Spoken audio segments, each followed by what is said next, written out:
exhibition, ça sera la première fois, l'ouverture aux amateurs, puisque là il n'y avait que des pros, l'ouverture aux amateurs du e-Tour du Mont Blanc. On vous invite tout simplement, pendant 3 jours, on vous invite, c'est vous qui allez pédaler.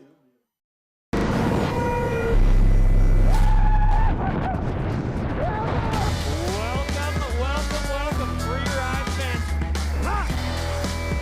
Can't think this will blow my mind.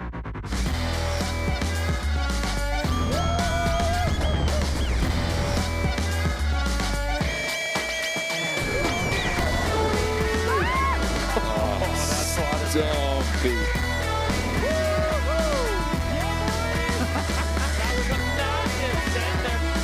Come on, Javikus, he's here.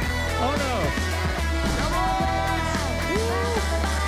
You're so extreme, bro. Look at that spot. Holy shit. Go big and go home. Welcome, Free Ride fans, friends, and family to the 2022 Extreme Verbier. It is the ultimate finale of the 15th anniversary of the Free Ride World Tour. Verbier has become the birthplace, the home, and the ultimate expression of freeride, and it is the last stop on the 2022 Freeride World Tour. We are so lucky to be here. This place has been a foundation in the freeride world. My name is Derek Foose. I'm here with my co-host Anna Smoothie and a very special guest, 3-time Freeride World Tour champion, 4-time champion on the Bec des Rosses, Xavier Delarue. Welcome, guys. Xavier, thank you for being here. It's wonderful to have you. It's a pleasure. I've always seen that little cabin on TV. It's nice to be in it. Are you happier to be in the booth today rather than out competing on the face in these really challenging conditions? Well, every time I pass in front of the Bec, I'm like, woo! You know, you get those shivers. So yes, I'm happy to be here. All right, well, friends, we have a very special addition to the show today. We have our ace on the face, our Neil in the field. Neil Williman is going to be reporting live from the Bec des Rosses for the entire competition. Let's go check in with Neil. Here we're standing at the Bec.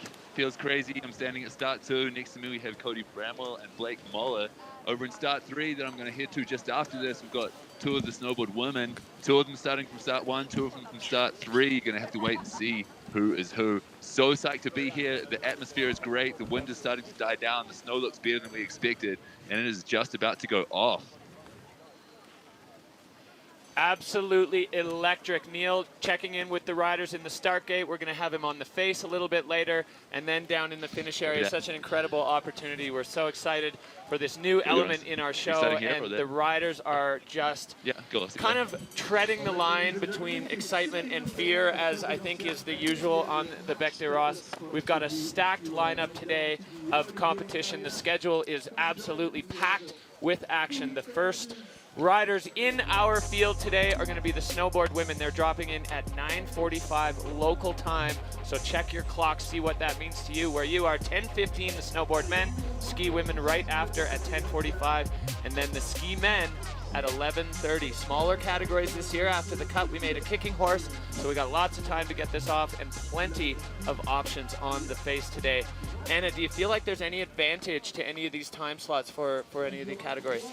Well, if you're starting from start 1, that sees a little bit more of the sun than the other starts. And so if you're wanting the sunshine to work its magic and soften up that lower snow, maybe a later start time is going to be a bit more of an advantage. Yeah, I think one of the things they were talking about was the aspect of the face. The way this doesn't face the sun, do you feel like that's gonna change anything on the face? Yeah, I think it's a bit more tricky than usually because you always get like that right part of the face which gets quite a lot of sun, and now we've got a bit of a crust. And since the beginning of the scoping period, everybody thought that the best snow would be on start left, so start number 3. But I think this morning it's been shifting a little bit, and it looks like the middle of the face might be the one, but we're gonna discover that later.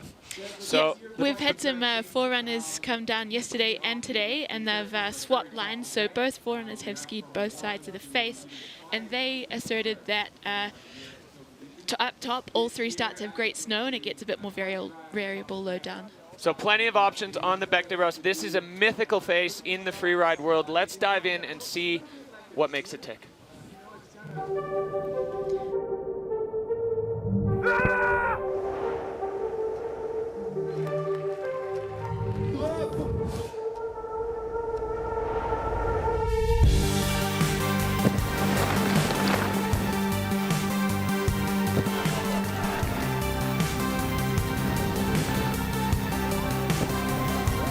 He's lining up. Oh, for the three!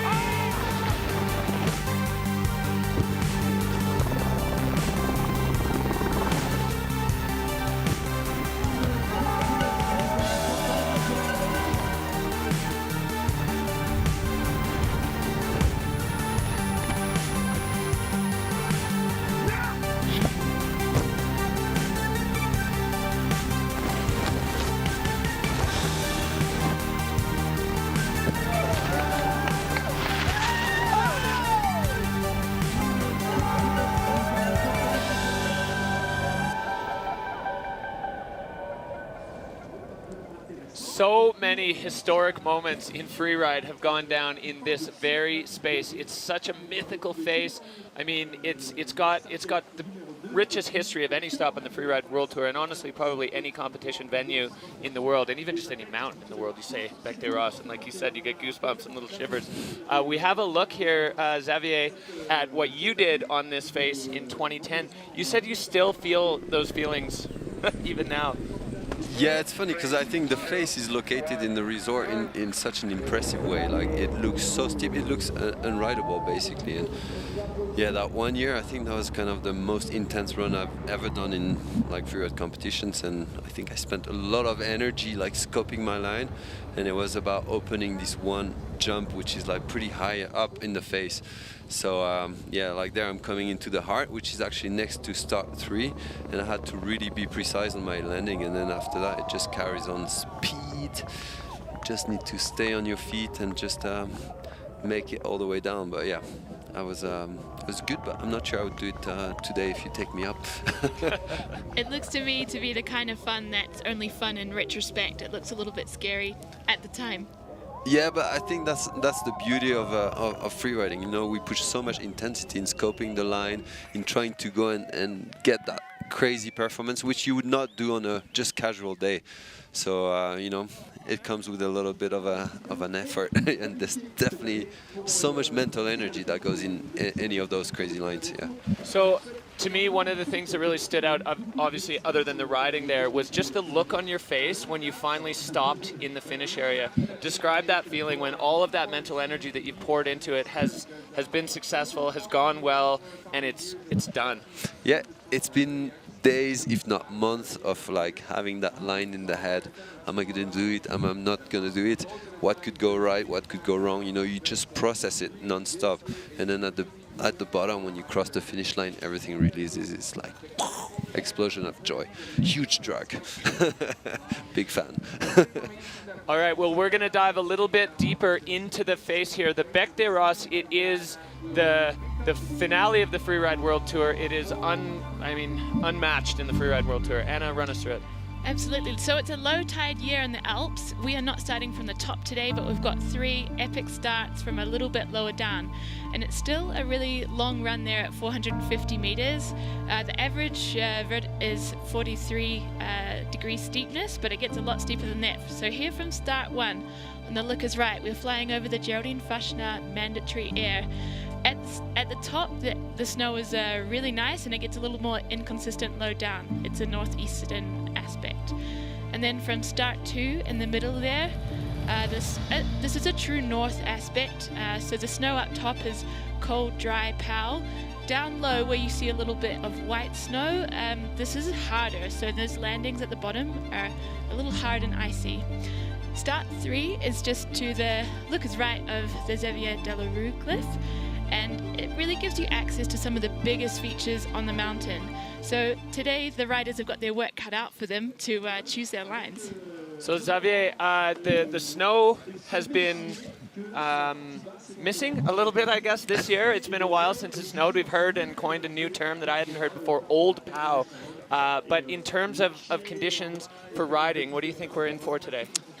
Well, you know, I think I've been touring a lot, like within Verbier in the last few weeks, and I was really desperate at, you know, what this contest will be like. And having seen the forerunners and having had the feedback from Lolo and from Nico, it looks like, you know, there's this old power, as you said, and this old power is one of my favorite in a way. You know, it like wherever it's wavy, you know, you're gonna get some of it. And like this time here, we've got the sand, which makes it like, which says wherever there is sand, it means that it hasn't run, there hasn't been any snow running down, so the snow is still good. So it's soft. You kind of know where you're putting your feet. It sloughs a lot. It takes a lot of speed. So I think this is a really interesting kind of snow. So we might have a really good show. Excellent. Well, the riders are, they definitely changed their mindset after we watched the Forerunners. There was definitely a lot more fear than excitement before the Forerunners went. And then when we saw them, as you said, you could see the spray and they're leaving a nice track. I think that went a long way. So we're going to catch up with one of our riders, our current ski women's tour leader, for a bit of story time with Jess Hodder.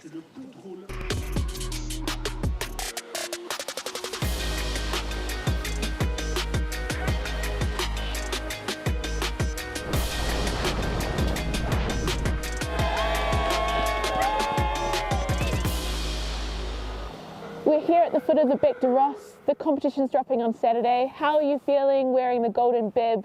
How's the pressure getting to you? Definitely a little bit. I can't tell whether I'm feeling a little bit sick because I ate too much breakfast or if I'm a little bit nervous. But yeah, it's just a pretty intimidating face, and especially in low tide. So Jess, I remember you ripping around the resort in New Zealand as a ski patroller. How is it that you made it the first step onto the qualifying tour down there? What motivated you? I think what gave me the nudge is just skiing with friends and having a really good time and seeing other people that I knew competing in competitions. And I think what really kicked me, gave me the kick in the ass to, sorry, I should not say that. The thing that really pushed me over the edge into actually going into my first competition was I met a few guys in Japan when I was living there, working at a restaurant, and I ended up going skiing with them. One of them was a freeride coach, and he said that I should give it a go. So I kind of was tossing up whether I should do a competition before that, and I think that was kind of the last thing that kicked my butt into gear to go and do it. I would come home to New Zealand, work as many jobs as I had to try and save enough money to get back over to compete again, and I kept having crashes and not performing well overseas, and then coming back to New Zealand, and it taught me a little bit of perseverance, just to keep giving it a go, keep trying. And there was a couple of times when my parents came to me and were asking, do you think this is the right path for you? Do you think you should still be doing this? How many more years are you looking at doing this? Because you are really punishing yourself. How has all the sacrifices that you've made contribute to a bit of a mental edge in the start gate? I think what it does more than gives you any mental edge in the start gate, it gives you more of an appreciation for where you are. So there'll be times when I'm just up on the mountain looking around and I'm like, man, I cannot believe I'm here. It's 16-year-old Jess would be so stoked right now. Looking back, she would be so stoked with where I'm at and where I've been and the people that I've met and the experiences that I've had.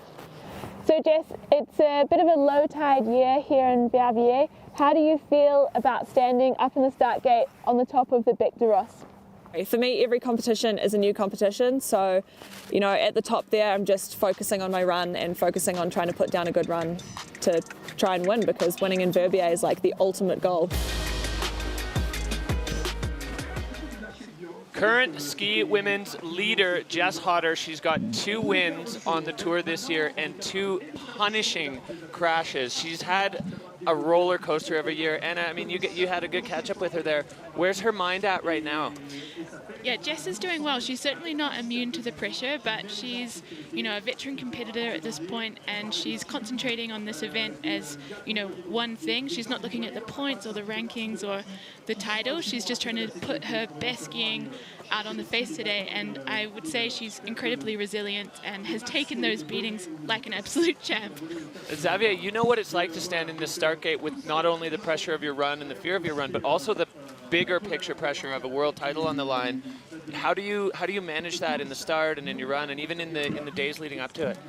I think it's very personal, but I think Jess's technique is probably the best. You just do your riding. You know, you can always, when you're stressed, go back and put your focus into that. You know how to do this, and you just do your best skiing, express yourself, because you need to find a bit that flow. I think that's kind of the secret, but easy to say. Yeah, it can be hard to close that gate in your mind and not start looking at the bigger picture. I think for some of these riders, maybe the best thing is just to get in the zone, and for all of them, they have different start gate sort of programs that they run through, you know, a routine. Did you have something like that you went through in your head or physically? A little bit, yeah. I had all these movements. I was never listening to music, but I think it could help quite a lot, and a lot of riders are into that. And to me, what really made me feel better was always to go on the edge, like, and look at the features, and I was like, okay, I remember how to do this, and like, forget about the cup, forget about everything. So I would repeat it to myself. Excellent. Yeah. Well, if you're a young freerider at home, that's how you do it. All right, so we have another golden bib wearer that we're going to catch up with. Blake Moeller has had a bit of a roller coaster season as well. He had a crazy crash at the end of a fantastic run in Bakira to start the season off, and then he's just come out swinging. Always highlight reel stuff from Blake, both in his riding and every time he speaks. Blake Moeller, let's see what he had to say. 3, 2, 1, dropping. So big, so big, so big.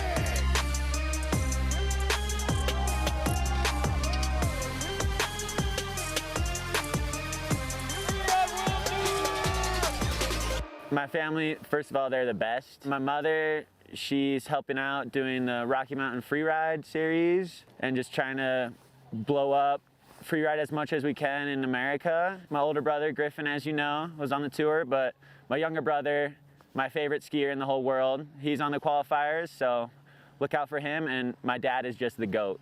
I try to not get too caught up in the competition scene versus riding. I think that if I want to be on top of a mountain like the Bec des Ros, whether it's in the FWT, I was going to come and ride this mountain either way, so I'm going to snowboard it the way that I want to snowboard it. So I really don't like to look at it too much or think about competing too much, because then I just get too in my head, and I just treat it as if I'm following Griffin or my best friends back home. If I didn't snowboard, I would like to think I would be a surfer, but I grew up in Colorado, so that's probably not accurate. So maybe, well, I would also like to say skateboarding, but skateboarding is so hard and everything that they do is insane. So I don't think I could do that, but maybe climbing, but I'm not strong enough. So yeah, good thing I snowboard. My feeling at the start gate is just gonna be excitement. Excitement to snowboard, and hopefully everybody puts on a really good show and makes it look as best as possible. And I can't wait to watch. Great to hear some words from Blake. So Derek, tell me, what's his take on snowboarding? Where does he want to take it? You know, it's interesting with Blake. He's kind of got this this historian vibe. He's been watching a ton of old snowboard movies, and just kind of with an eye to bringing some of that flavor back into the, you know, or not back into it, but bringing it along into where he's going with his riding. And it was really interesting talking to him about his line, because he spoke there about Gigi Roof being one of his idols, but also about Yuzav, and saying that coming here to ride the Bec, he wanted to ride it the way he felt it deserved to be ridden or ridden, or wanted to be ridden. So I think he's going to be looking for some high-speed stuff, and then maybe throw a little Gigi in there. You know, what does it mean to you, I guess, to have these guys on the tour right now, looking at your runs back in your career, and going, oh, I wish I would do it like that? It's a huge compliment, and I think that's a good point what you said, because I think Blake has got those two facets. Like on one side, he's like a pure freestyle guy. He's got like such a nice flow, and when you see him riding, you can see he's digging it. You know, he's got the big smile on the face, and you can tell on every single move that he does. But he's got the skills to hold speed, hold big jumps, and I think that's like a pretty complete rider, and that's what you need on the Bec des Ros. Yeah, I think it's one of the coolest parts of the Freeride World Tour, where there's space for different riding styles, you know, within a category. But yeah, talk a little bit about that combination, because definitely we've seen freestyle, you know, moving its way more and more and more into places and spaces where we didn't see freestyle in earlier days. But as you said, the complete package of the actual riding ability is pretty critical. Yeah, you can see the whole pack, like especially of the snowboarder, comes from like freestyle background, and it's cool because it brings so much freshness, and the guys are still able to ride really strong. But it's so different from back in the days because this mountain is definitely like a pretty big mountain, and like at the beginning you had people like Jérôme Ruby, Dederem, you know, those guys who came, you know, like from Chamonix first descent kind of style, and that has shifted so much, and it's so nice to see the evolution because I think it's the evolution of the sport. It's just everything combining together and bringing beauty in this pretty hostile environment. For sure, yeah, hostile environment indeed. So you've got a bit of a family investment in the competition today. Your younger brother, Victor, he's won on this face as well, and he's wildcarded into the event as a former champion of both the Tour and the Bec de Ross. How's Victor feeling coming into this one?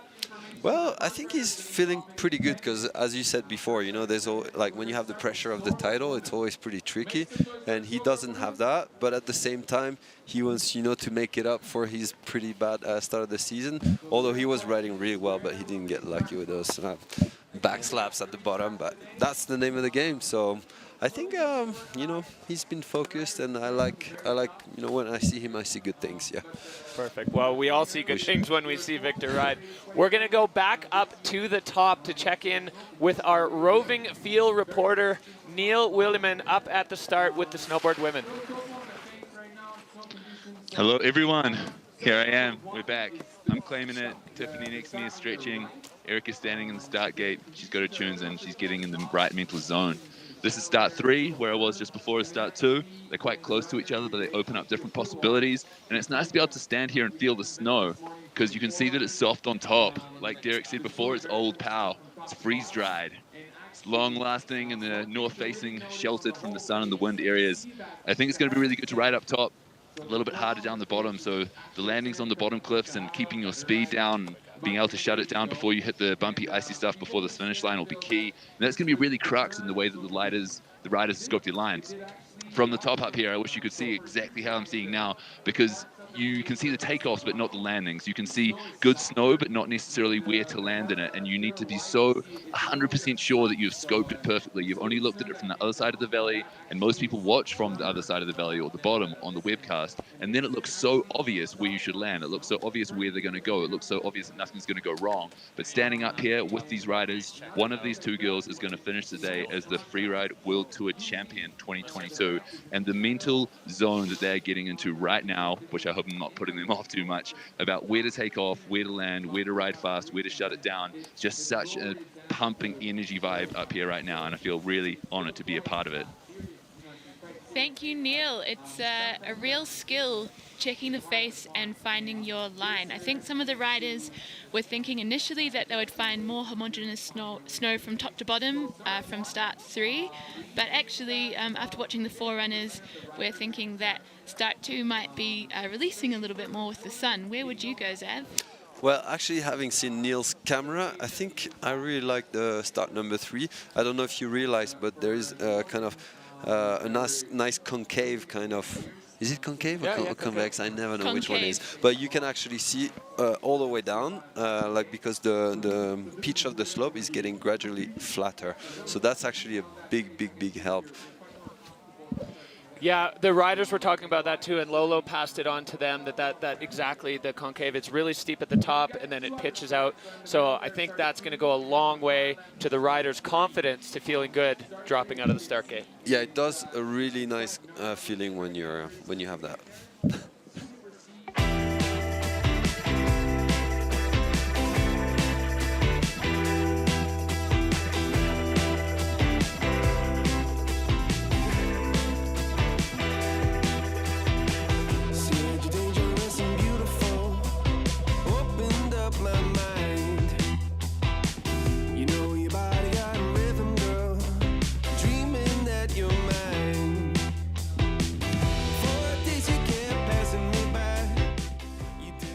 All right, so snowboard women, our next category to come up. Zav, we've got 4 riders on the face. Pretty exciting to see the championship on the line. Essentially, we have Erica Vikander and Tiffany Peloton very close in points. The title battle is going to come down to whichever one of them wins or comes in ahead of the other. is going to take the title. So let's take a look at what got us here in snowboard women.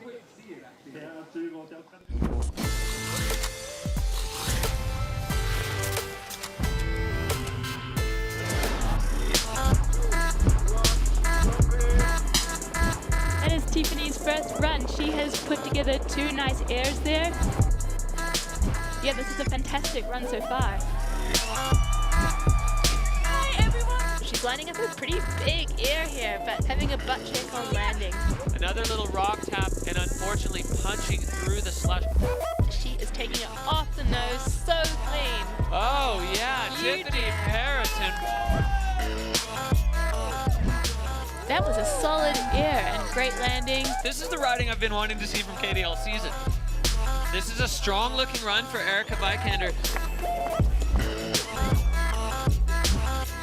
Manuela Mendel flying out of that chute.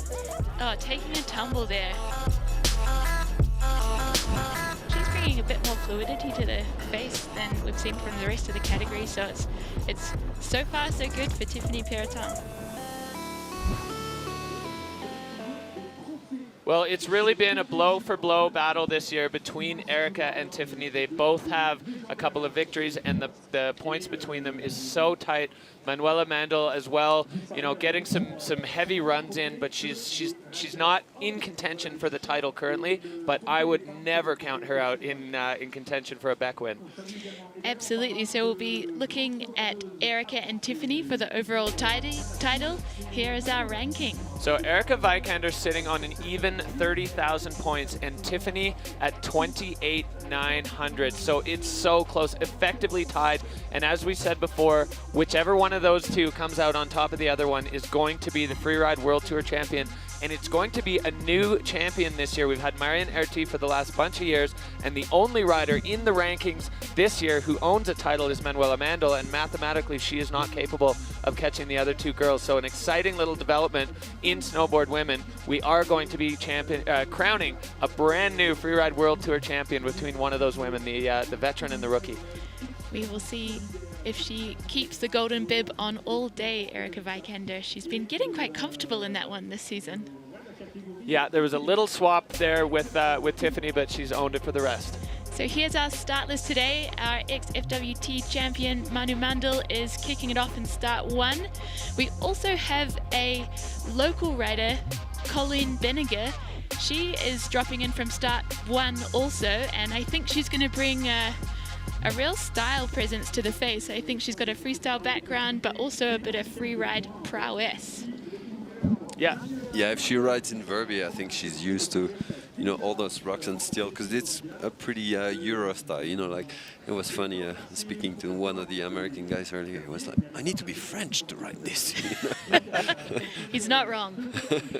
Yeah, it is a huge step for the North American riders that ride, you know, typically in ski resorts, and the whole ski resort culture and system is so different. You have the boundary outside of the resort, and everything in bounds is controlled, and even steep terrain like that ends up getting bumped out. So, you know, riders come to Europe, and I've definitely experienced this myself, and it's like an open canvas. You can go wherever you want, but you're completely at your own discretion for safety and taking care of yourself. Yeah, and especially with these snow conditions that we have this year, we have a lot less snowpack, like a lot thinner snowpack than normally, and it makes it even more tricky, like a lot more rocks. Yeah. So the first riders, first category, are going to be our snowboard women. We had a chance to catch up and get a little bit of a dig into the mindset about the Bec des Rosses with the current tour leader, Erica Vikander.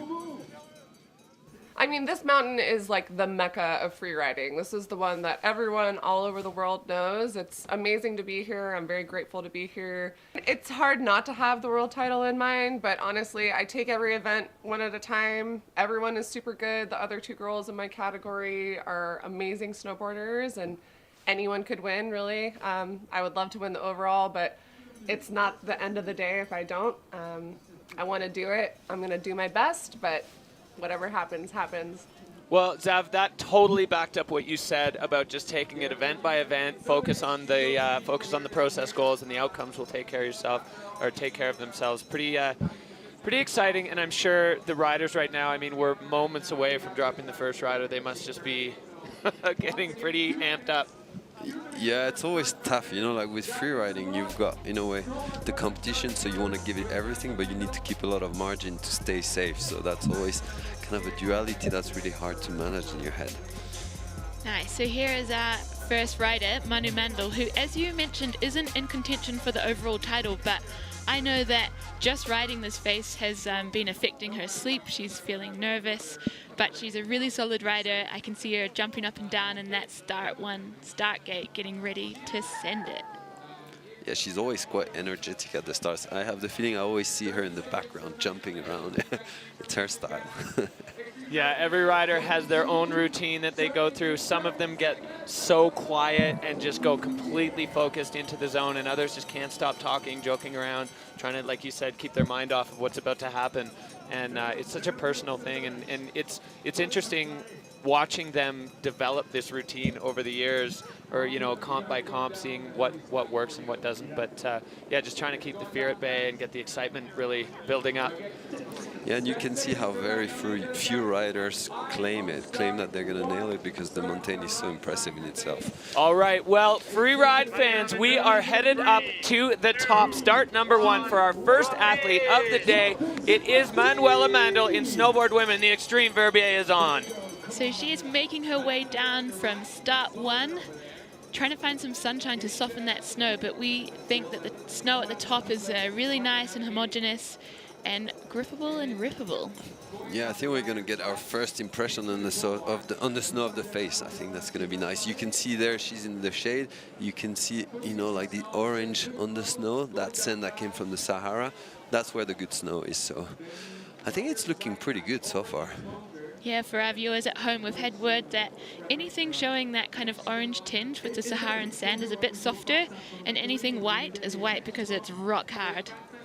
Yeah, it was part of the process of developing the face here. The judges and commissioners and stuff didn't want to put too many tracks in, because, as you said, those tracks would set up.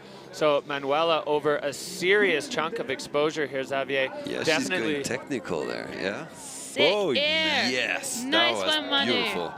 Nice. Well done, Manuela. Hey, and you can see there's good space to break down there, and the snow is good. I think it's the best the best snow that we've seen in the whole season, I think. It's certainly been a tough year for conditions, and she's lining up a side hit off that next nose there. And from about this point, I think we can assume there's a bit more variable snow. So she's looking a little more tentative as she works her way over to the looker's left to find some more features. Yeah, she's going and get a few more points. Yeah, but maybe losing a little bit with those traverses, right? Yeah, for sure. If you're moving across the face, you've got to convince the judges that it's worth it. So we'll see what they think in the score.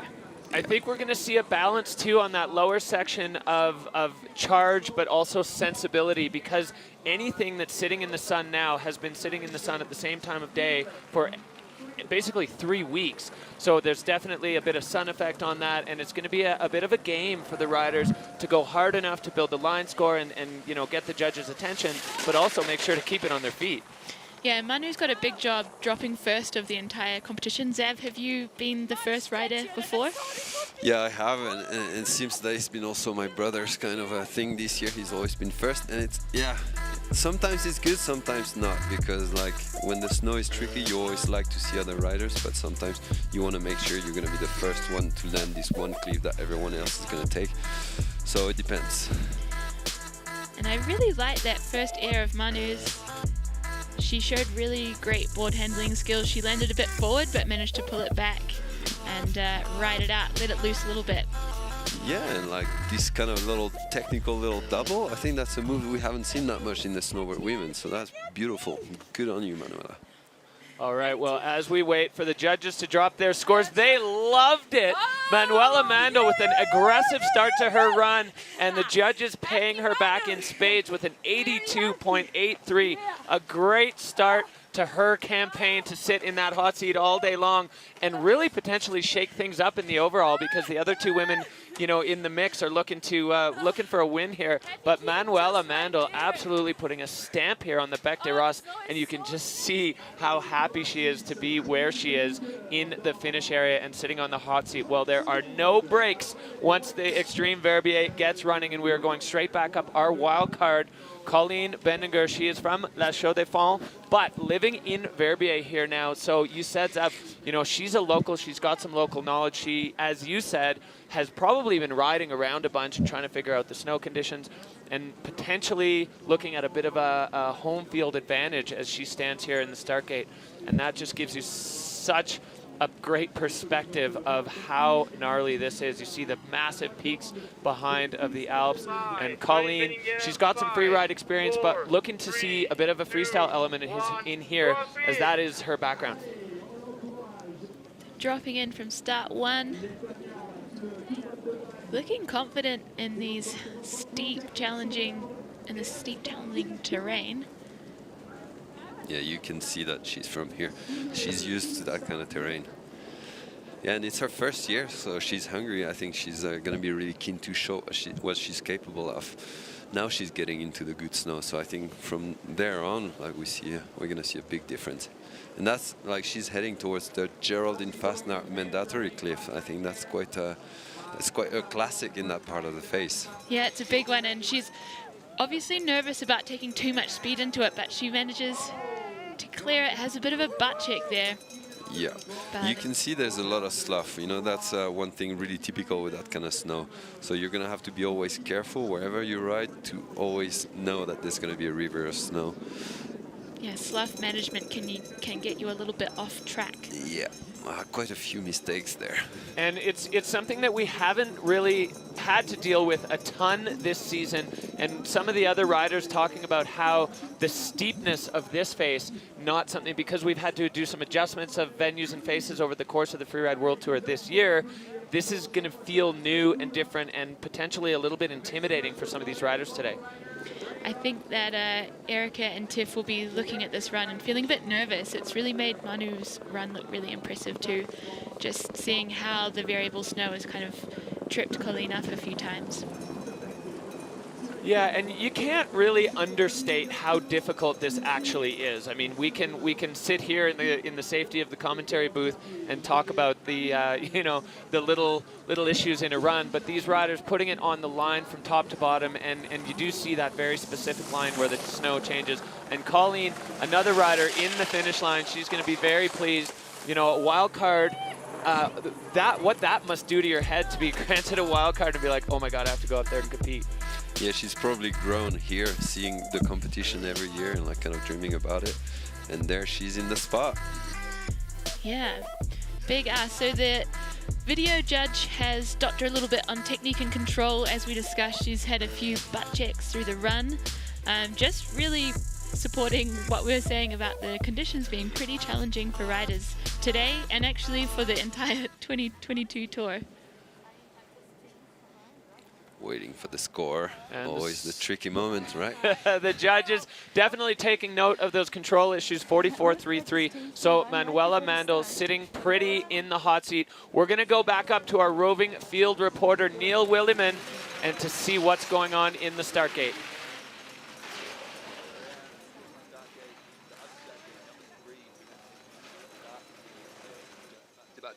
Erica Vikander in the golden bib drop in to see if she can take the title on the Bec de Ross and the title for the season. It would be her first time. Following that, we're going to have Tiffany Peloton, rookie on tour, who could take the overall title if she wins or beats Erica here today. The Sun God rider out of France versus the rider out of America. Battle for the golden bib. It's awesome to see these girls rocking out, having a big hug before the start, and now they're ready to go. Let's see how this battle is going to play out. Good luck, girls. Well, that is just a fantastic view of Erica going through her routine, getting herself ready.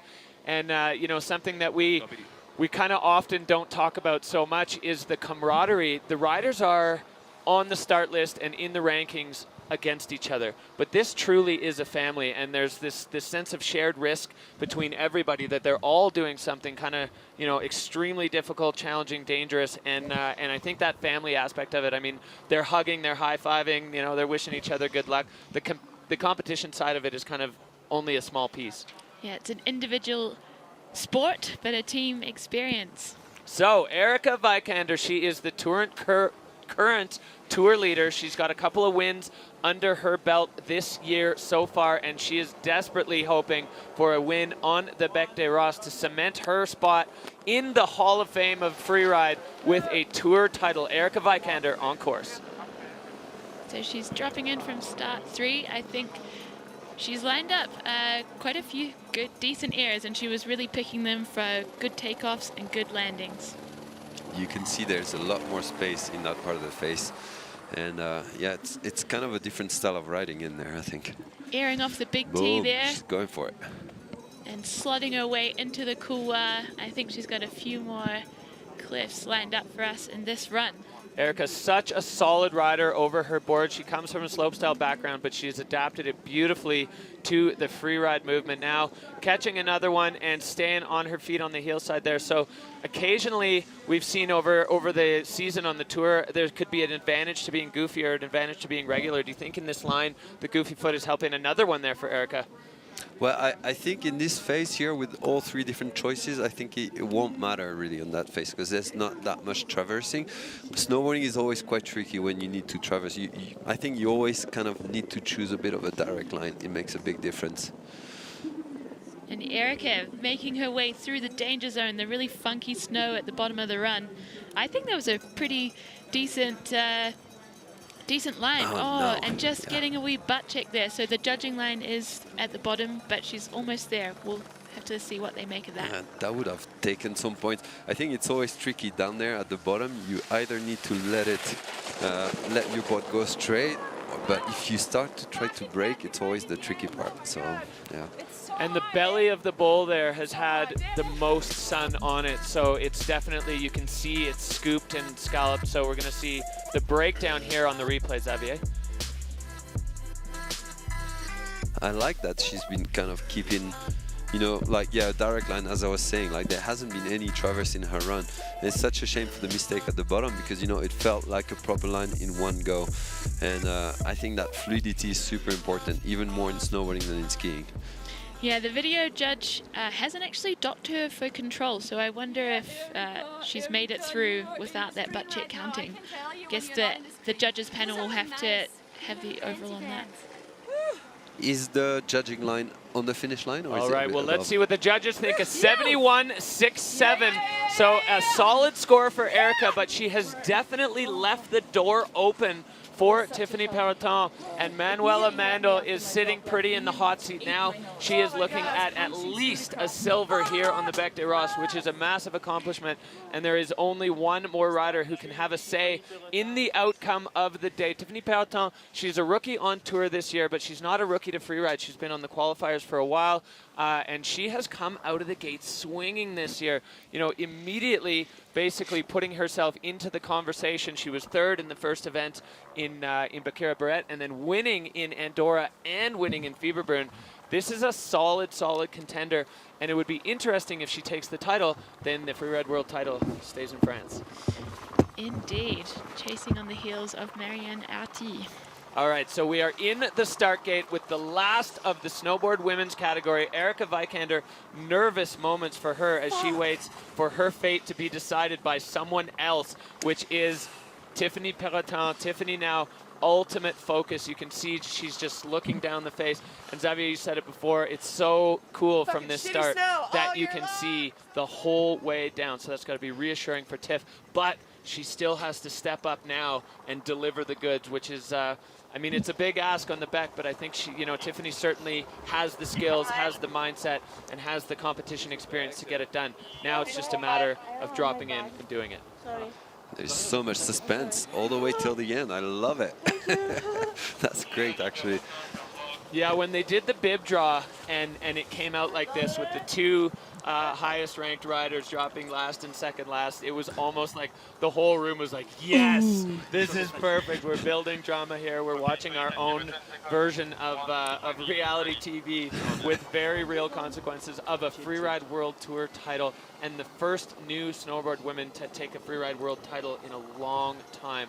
So exciting times on the Bec des Roses. Verbier, the Extreme Verbier, absolutely legendary, and these women playing a huge part in it right now. Tiffany Peloton, she is almost tied in points with Erica Vikander, and her campaign for the Tour title and a Bec des Ross Extreme Verbier title starts now. Boom, she's in it. So she'll be looking to add in more air and style and perfect execution to her run. And coming up to the big T as well, same as Erica Vikander. It's good now. You can see she can follow the track, so which helps, you know, to spot your cliff, which is really good. Finding her way through the Saharan desert. But you can see she's got a good technique. Like, yeah, she's got good potential of taking more speed. Yeah, she just needs to link her turns, but she will probably learn that throughout the years. I think we'll definitely see her more in the future years, yeah. For sure. Absolutely pinning it out there. Yeah, and she's kept a good speed, good flow. So now it's all about standing on your feet all the way down. A very similar line to what we saw Erica Vikander ride, which is an absolutely fascinating story. Tiffany is down in the crust on the apron. This is a heartbreaking development here for Tiffany Peloton as she was through the bulk of the Bec des Ross. This section, I think, is going to play a big part in the story today. Yeah, I think the title got played on that bottom of the run, really. Yeah, we'll see what the judges make of it. So Erica also had a butt check like that, but it was closer to the finish line. Yeah, and it was a lot milder as well. Oh my God.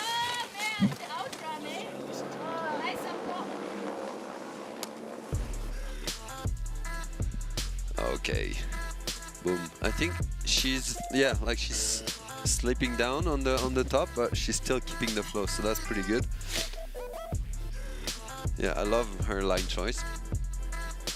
Definitely taking a bigger bite out of that one than Erica did for sure, and great control after showing, as you said, the control and the technique aspect of this are so tied together.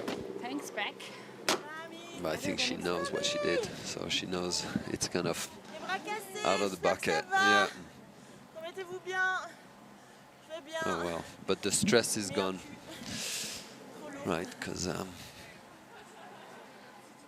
yeah, her crash was quite big. Yeah. Well, the judges have their work cut out for them as this really matters, the way this score comes out.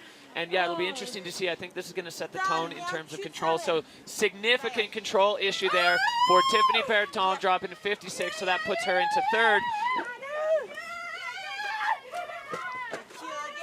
Which means we have Manu Mandl as an event winner. And we'll be running some scores So many years, to see the overall. She's so psyched. That's great, and she's so deserving. Honestly, like that double was nice. I think it was the highlight of the women's snowboarding today. Yeah, nice one from Manu Mandl.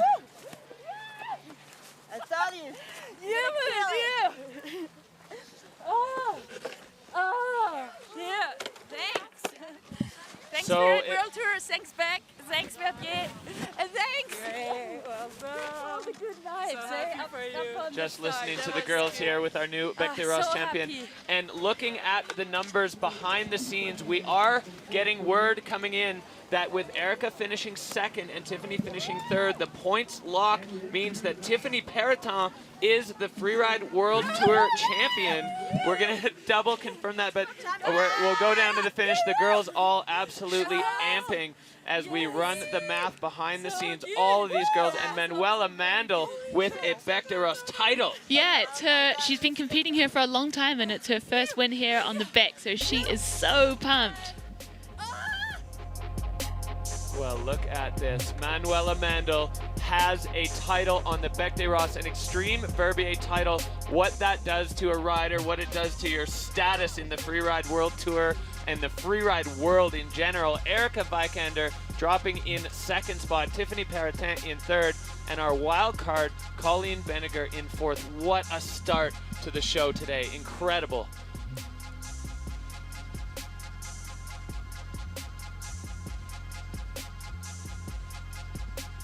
And just having a look at the Bec des Ross, here we're going to get our overall ranking. So by a slimmest margin, we saw it in Ski Women last year, And in snowboard women this year, Tiffany Peloton confirmed as the Freeride World Tour champion. The title stays in France. Erica Vikander in second and Manuela Mandel in third. As tight as it can be, right? Yeah, incredible stuff. Let's have a few words with Tiffany, our new world champ.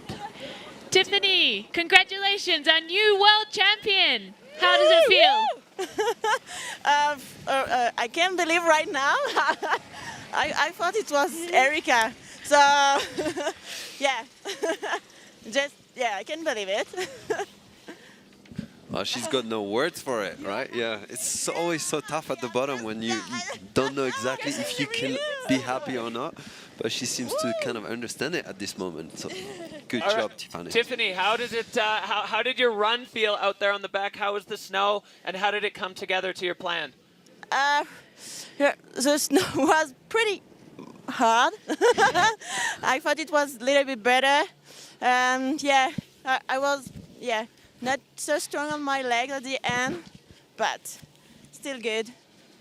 All right, well, congratulations to you and congratulations to all the snowboard women. The Bec des Roses delivering an absolutely incredible show from the snowboard women's category. Fantastic riding, tricky conditions all season long, and all the women now in the finish areas, safe and sound and down. Same as Erica Vikander. Xavier, run us through this. You You were can saying see she's she loving the board can control that follow she's the got. track, so which helps. She did. Yeah, she just needs to link her turns, but she will probably learn that throughout the years. I think we'll definitely see her this year. Like, it shows that the sport evolved, and that's beautiful. And then you can see that smiles at the bottom. She almost lost it. Like, she will probably hate herself for that, but it actually worked out. So great on you, Tiffany. You deserve it. Yeah, what an incredible story there. Tiffany Peloton, she's a rookie on the tour. She is now the Freeride World Tour champion. The Bec des Roses has had its say. We are one category in to our 4 categories today, and things absolutely going to plan here. The snow looking much better than we all thought it would, and we have a brand new Freeride World Tour champion.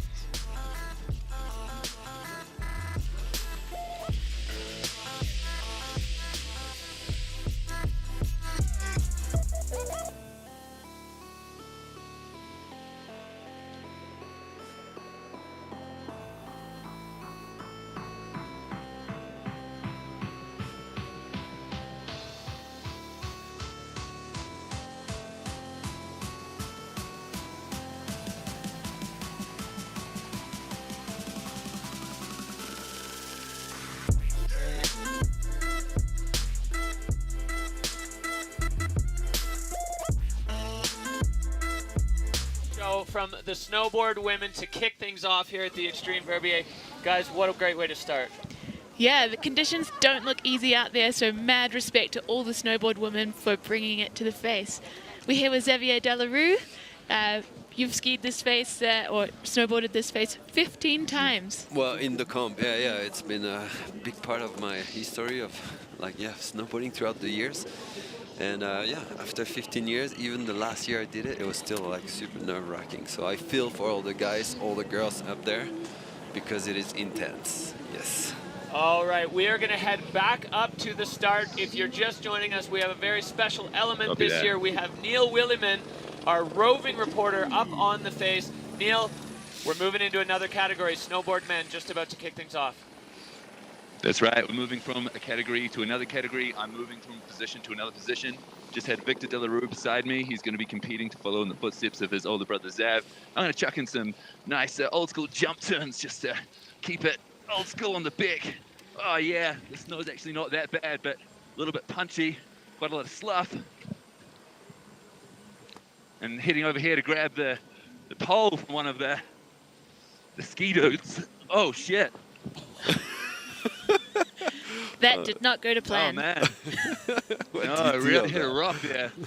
So pretty punchy, but I'll still retrieve the pole and look for my ski. Well, Neil is definitely highlighting a little bit of a challenge of the day, right? Hidden sharks.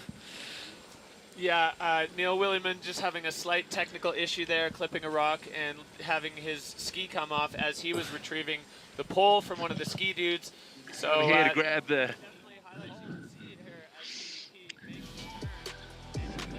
rock, and it Maybe one of the ski dudes can come and takes his grab ski the pole away for from me. him.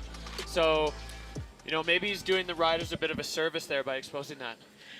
Yeah, so Zav, he's in the true north aspect of the back, which doesn't really see any sun.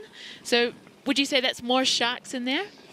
Well, sharks are always there on the back, and actually sometimes even if there's powder, it could be even more tricky because like the sugar makes it, you know, hides the rocks, but actually not that much. It carries you quite a lot, so you still know what you get, but you need to carry a little bit of speed. All right, well, the next category underway, or to get underway, is going to be the snowboard men, and we are going to take a look on our time machine previously on Snowboard Men.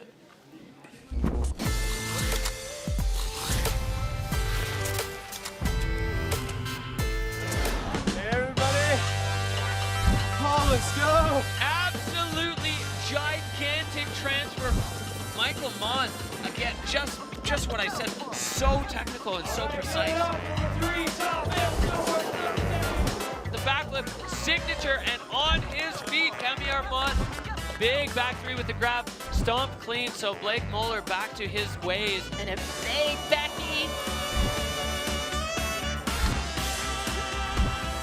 Right off the nose, Ludo still showing solid control. Wow, well, he's definitely looking to make a stamp on this event. Big Becky.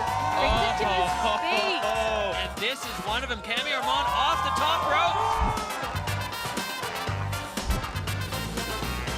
Looking like he's finding his groove out there on the face today. This is the Cody Bramwell that we know and love. Finding an upper deck takeoff from that one.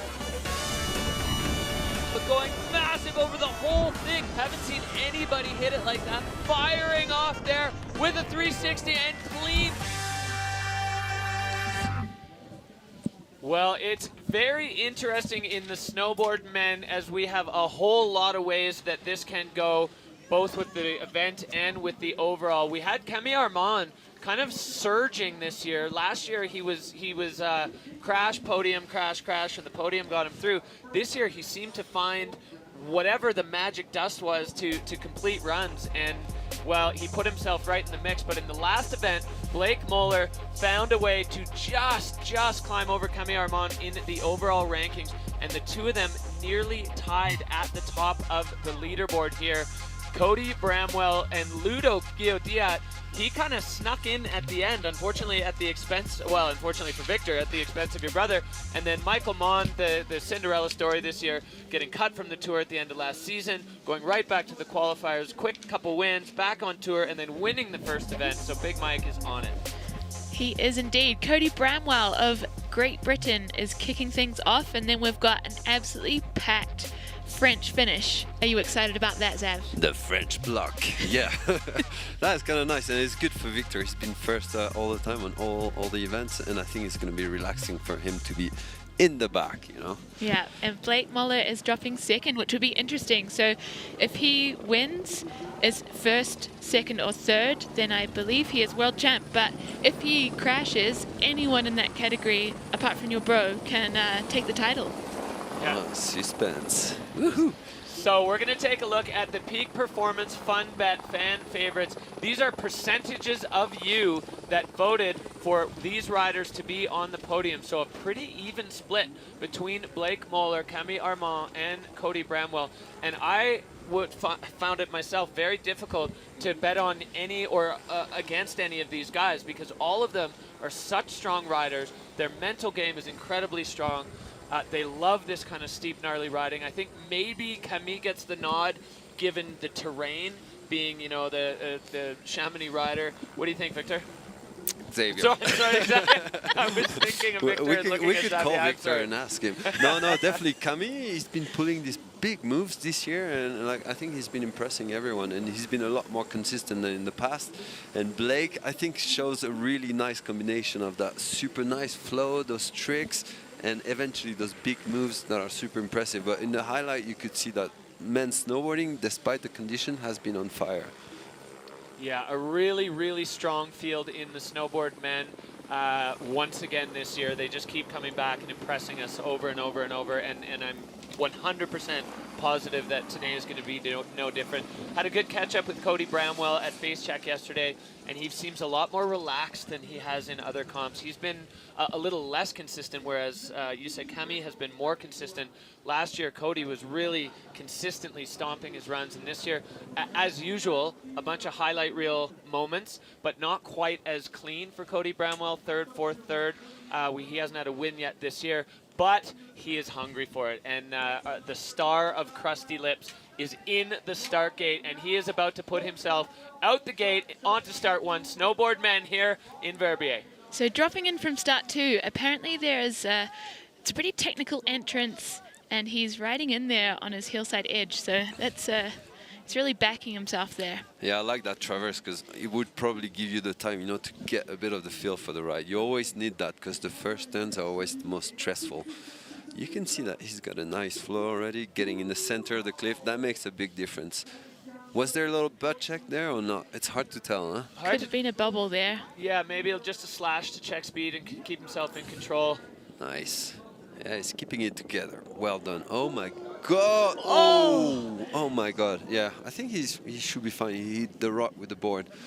Oh my God, he picked up a really long cliff. Yeah, that was a huge send from Cody Bramwell, straight to a little mini tomahawk there. I guess the good thing about having a snowboard is it doesn't really come off, where you might lose a ski in skiing. It's true, and also when you fall, you stop yourself a lot more easily than with skis. But it's funny because it's not the kind of line that I would expect from Cody. I would expect some tricks, and he definitely chose a big mountain line, like a proper one. Yeah, a few of the riders talking about that, about just the Beck has a style that speaks to you in the way that it wants to be ridden, and Cody definitely giving it a solid nudge there of trying to get all the way over. It'll be interesting to re-look at that and see if he was just a little bit short. Things were looking good for Cody on the approach there. But that was the first air, and you were right, Xavier, definitely a bit of a butt check on that one. Yeah, great style actually. Like, I really love the little moves that he does, like that shows really nice board control. And actually, his last hit was not necessarily a bad choice because, when the conditions are firm like this, you want to choose more flat cliffs that are long because you're going to have a lot less impact on your landings. So, yeah, with a little bit more speed, a little bit more pop, he would have made it. He would have been the hero. He would have been the hero. Well, Cody Bramwell, I'm very pleased to see down in the finish area and intact, as that was a scary moment on the Bec des Roses for him. We'll see the judges definitely. He's going to be dinged for control. 41.67, so he will take the hot seat, likely fairly briefly for the British rider. First man out of the gate. That's a tough start for Cody. Yeah, it is, but he tried. He did not fail like doing something average. So I think that's the name of the game. I'd like to see the state of his board though, because I think he hit that rock really hard. Yeah, glad to see he's all right. So he's going to be posted up at the bottom. You can see here, it's a long way, and there's just that one drop that juts out, and it just bucks him completely over the falls. That second flip was a long one. Yeah, and I think you can see when he pops that he realized that he didn't pop enough, and he popped a little bit early as well. I think if he would have kept it till the end of the cliff, he would have probably some help from that lip. Yeah, a lot of the takeoffs this year are a bit negative. There's not enough snow right to the edge, so to pre-ollie or to not pre-ollie, that is the question. Oh my God, Shakespeare would not have said it better. Well, Anna Smoothie, the poet in the commentary booth, our next rider. You can see they're just strapping the GoPros on, getting everything ready to go. So Cody Bramwell, the first rider, going down swinging on a huge air on the Bec des Roses. The Extreme Verbier definitely brings out the best in the riders, and it also brings out those feelings of wanting to do this face justice by giving it your all, and we certainly saw that from Cody Bramwell. He went for it. It was looking good up at the top, and then a massive send, just a little bit short. I wonder if the angle wasn't quite what he was hoping for. Hard to say. Only Cody knows that. And yeah, definitely, he's going to be. He can feel proud about what he put down up there, because that was definitely a run that, as you said, if it went to plan, he'd be the hero. Yeah, and you could see that to get onto that cliff also, he was on this hillside edge, and that makes it a little harder, you know, to keep the edge control. It's always, I think, I find at least a little bit easier if you're on your toe side edge. You have a bit more finesse with your feet. And finesse is definitely something you want as much of as possible when you're riding on the Bec des Roses in tricky conditions as we have today. So start number 2, you can see what an insane place to be on the planet Earth that is. Over all that exposure, Blake's going to have at least the benefit of being on his toe side edge, pushing out of there, which, as our resident expert here has mentioned, is a pretty big advantage to be over that exposure on your toe side. And you know, you mentioned it, Xavier, with Cody, they've got that little bit of space as they get out onto the face. It kind of opens up to kind of ease into the run. It's not quite like some of the other venues on the World Tour where the second you push out of the gate, you're into the heart of it. Yeah, which is good, and you also have the length, you know, because the runs are longer, so they, you know, you don't necessarily need to make most of every single little feature, and I think that's the beauty of it, and that gives a general aesthetics that's a lot more fluid, and I think that's cool. Yeah, and with our lower starts this year, I think we're missing 100 or so meters in length, but this is still a pretty big venue at 450 meters vertical, so the legs will be burning nonetheless when the riders get to the finish corral. Yeah, but it definitely took away from not being on the top. You know, the 100 meters from the start are always the trickiest and the ones with most consequence. So I think the riders might be relieved in a way to be starting from there. Yeah, definitely this year, 100%. Yeah. It would be madness to be starting from the peak today. All right, we're going to move back out onto the face with our field reporter, Neil Williman, to check in on his position.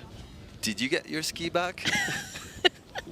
I did get my ski back. I actually got another pole before I got my skis, so I ended up with 3 poles, and eventually after all we hiked 2 skis. But the snow right next to the rocks, I don't know if you can see above me, it's really punchy. The stuff right next to the rocks has been more affected by the different temperature of the rocks than the snow surrounding the other snow in the gullies. So I think the riders need to be really careful, because if they punch through, especially at high speed, by landing or taking off right next to rocks, it could be pretty sketchy.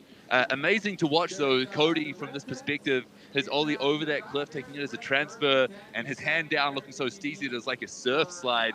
Unfortunately, didn't see the bottom here, but it sounded pretty gnarly, and just an incredible place to be watching this venue from, with the heli hovering above us, the riders getting all psyched. I'd really like to try and communicate the energy that exists up here, because everyone involved, the starters, the guides, the ski dudes, the athletes, of course, like the feeling up here is just so magic and electric that I hope you can feel it at home through this broadcast. Well, an absolutely electric atmosphere around the Extreme Verbier, the 50th anniversary of the Freeride World Tour, and wrapping it up at the heart of it here in Verbier. The resort just putting on its absolute best face for the Extreme. It was so good to see down in the valley on the Rue de Madron, the expos, the people. The road is closed. There's people everywhere. It's just an absolutely electric atmosphere, and it's so good to see it back after a couple years. 1 year canceled, and then last year definitely kind of a reduced festival. Yeah, Zev, you've been living here in Verbier throughout the COVID pandemic. How does it feel to have a bit more of a crowd, a bit more of an event and a buzz around town? I think it's not a little bit more of a crowd. It's like a huge crowd. Honestly, I think there's a big energy for people to get out there, and we've seen it all season. People have been coming here so amped, so happy to be here. You've seen great smiles all the way through the season, and definitely a lot of keenness. I don't know if you say that, but kindness. whatever. No, like people have been super keen. Yeah. Gotcha. It's a new word. Like no, throughout the season, like yeah. So skiing is on for everyone. People love it, and I think this might be one of the biggest years in terms of frequentation here. Yeah, you can see the flyover of the spectators. It is absolutely just firing, and people are so excited to be back watching live, watching at home. The town is full, 100% occupancy in the town of Verbier. Every single hotel room, every apartment, every bed, every couch and balcony is full, and it's so fun to be part of this thing. As you know, last year was the 25th anniversary of the Extreme Verbier, and it was a significantly reduced feeling with just with the overall the overall vibe, but I mean, still a beautiful competition. we're going to head down into the finish area to catch up with Cody Bramwell.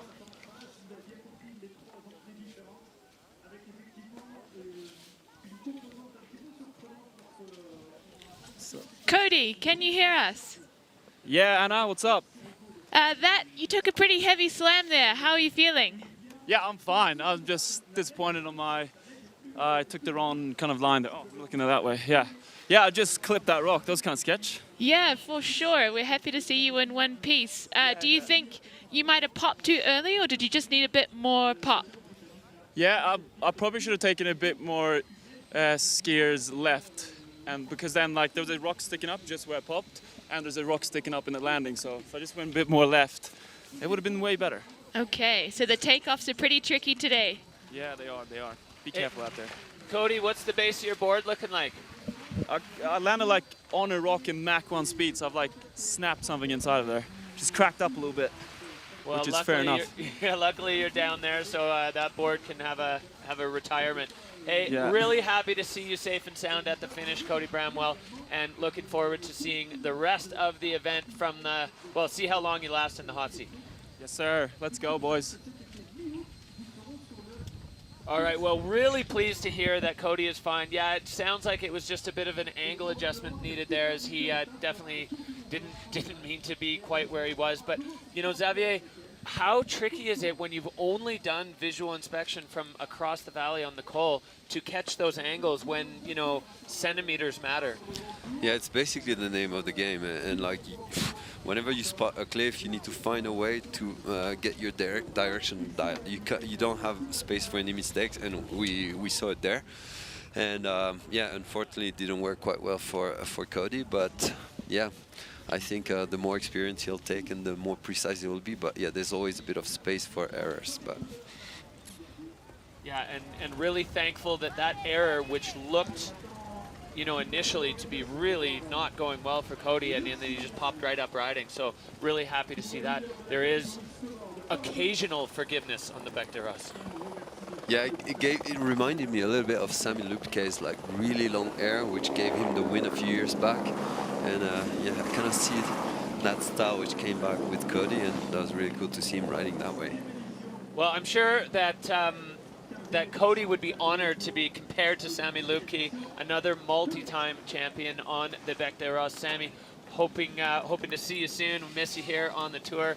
And we are moving back up the face, the snowboard men's field. We have 6 riders in the field. In total, we have 1 in the finish area, so everything still to come. The next man definitely looking to put a heater down. He wants to be on the podium. Essentially, Blake Moller, if he's on the podium, he's champ. And would you say he's been the most cool, calm and collected golden bib wearer to date? I don't feel like he has been letting the pressure get to him. He seems to be more focused on snowboarding than results. I'm honestly not sure if Blake feels pressure at all. This whole thing, he seems to just casually float his way through it. He is, you know, and if he's feeling the pressure, he's doing a great job of keeping it under wraps, because it certainly doesn't seem like he's really feeling any of the weight of it. I'm sure, you know, internally it's definitely there, and probably now in the start gate more than ever, as you know. But hopefully he's just zoning out and gonna do his thing and ride. Yeah, he definitely has to give us his secret, because yeah, that's quite impressive to see a smile on the face all the time. He's definitely bringing a nice fresh air into that snowboarding field. And Zev, if you were competing with Blake, would you find that refreshing and a good vibe, or would you be like, why are you not stressed? Am I missing something here? No, I think that's great. You know, like in one way, you know, when someone is stressed, that will transfer to everyone, and I think Blake would do the opposite up there.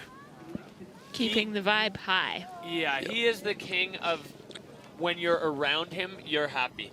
Which I think, as you said, you know, that we keep talking about the sort of family aspect of this and how these guys are, there's so much camaraderie, and Blake does such a great job of just being the leader of the good times. It's always fun to be around him. He's laughing, he's joking, he's keeping it light, but of course he is serious when it is time to be serious. But being around him, I think, makes everybody else happier, and that's just a huge part of the whole Freeride World Tour family, and that part of this just can't be understated.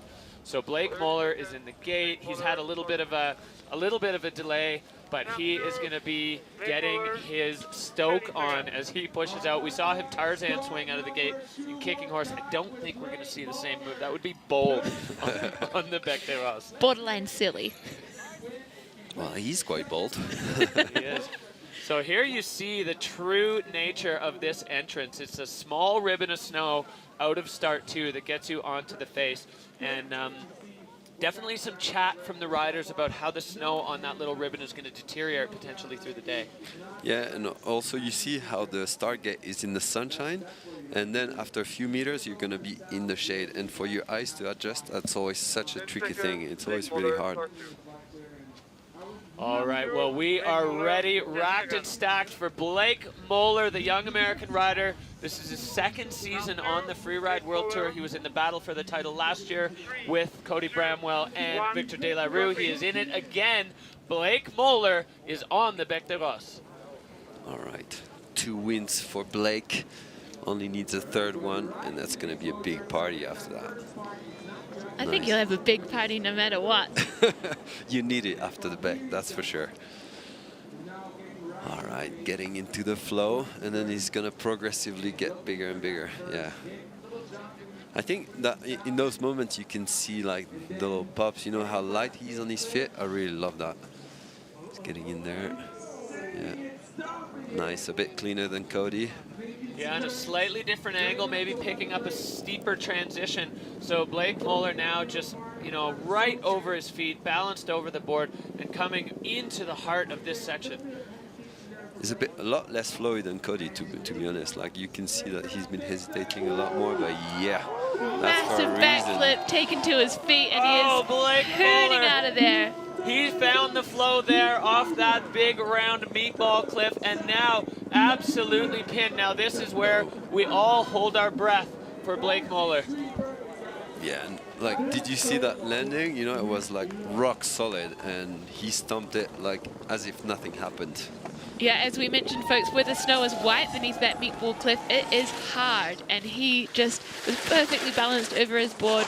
Incredible landing there from Blake Moeller. Had a small moment of fear when the shot pulled back there and we couldn't see him, because that lower section, and we've seen a couple heartbreaking moments, but Blake Moeller making short work of it, coming in the steepest part of the face. As you said, this one a slightly different angle, Zav, than Cody took, but definitely a nice spot to land there. Yeah, and you could see that all the way through his run, he had that backflip in the head. He knew he had to pull it off. And there, like, I love his Superman style, you know, he always stretches out. I'm gonna check out the landing quickly. And boom. So relaxed in the air. Why not? And not too many cliffs in that, but he took them really well and with a lot of style. So how do you think that will play out with the judges? I think that would play out really well. I think he could have had a bit more speed in the middle, a bit more flow, but that backflip, I think, made it up for it. So I think he's gonna be on the hot seat for a while. Oh, thank you. You can see he was a bit nervous, though, a bit more than the previous competitions, right? Yeah. For sure, and I wonder if there's the combination of, okay, well, the score's dropping in, Boom. an 84-6-7 for Blake Moeller. Xavier, I think you're exactly right. The judges definitely, they're noting the fluidity in the top section. I mean, we have those 5 categories, and fluidity is a huge one, and his fluidity was a little bit less up at the top, as you said, probably the backflip on the mind. And then also the setup for it, he had to hit those turns in the exact right order, in the right places, to be pointing the right direction for the flip. And then he just uncorked the beast and let himself off the leash. Yeah, and I think the judges know that the conditions are tough, especially for snowboarding, and they're definitely forgiving for that.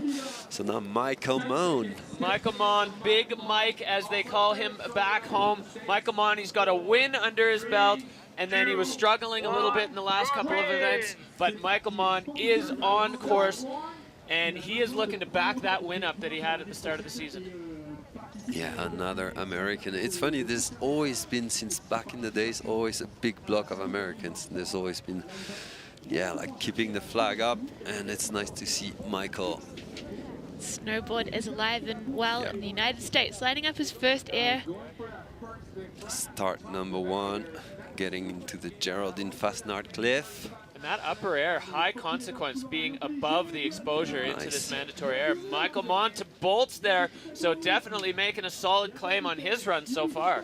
And he's been handling the slough really well in there. Boom, keeping the flow. You can see he just carries on.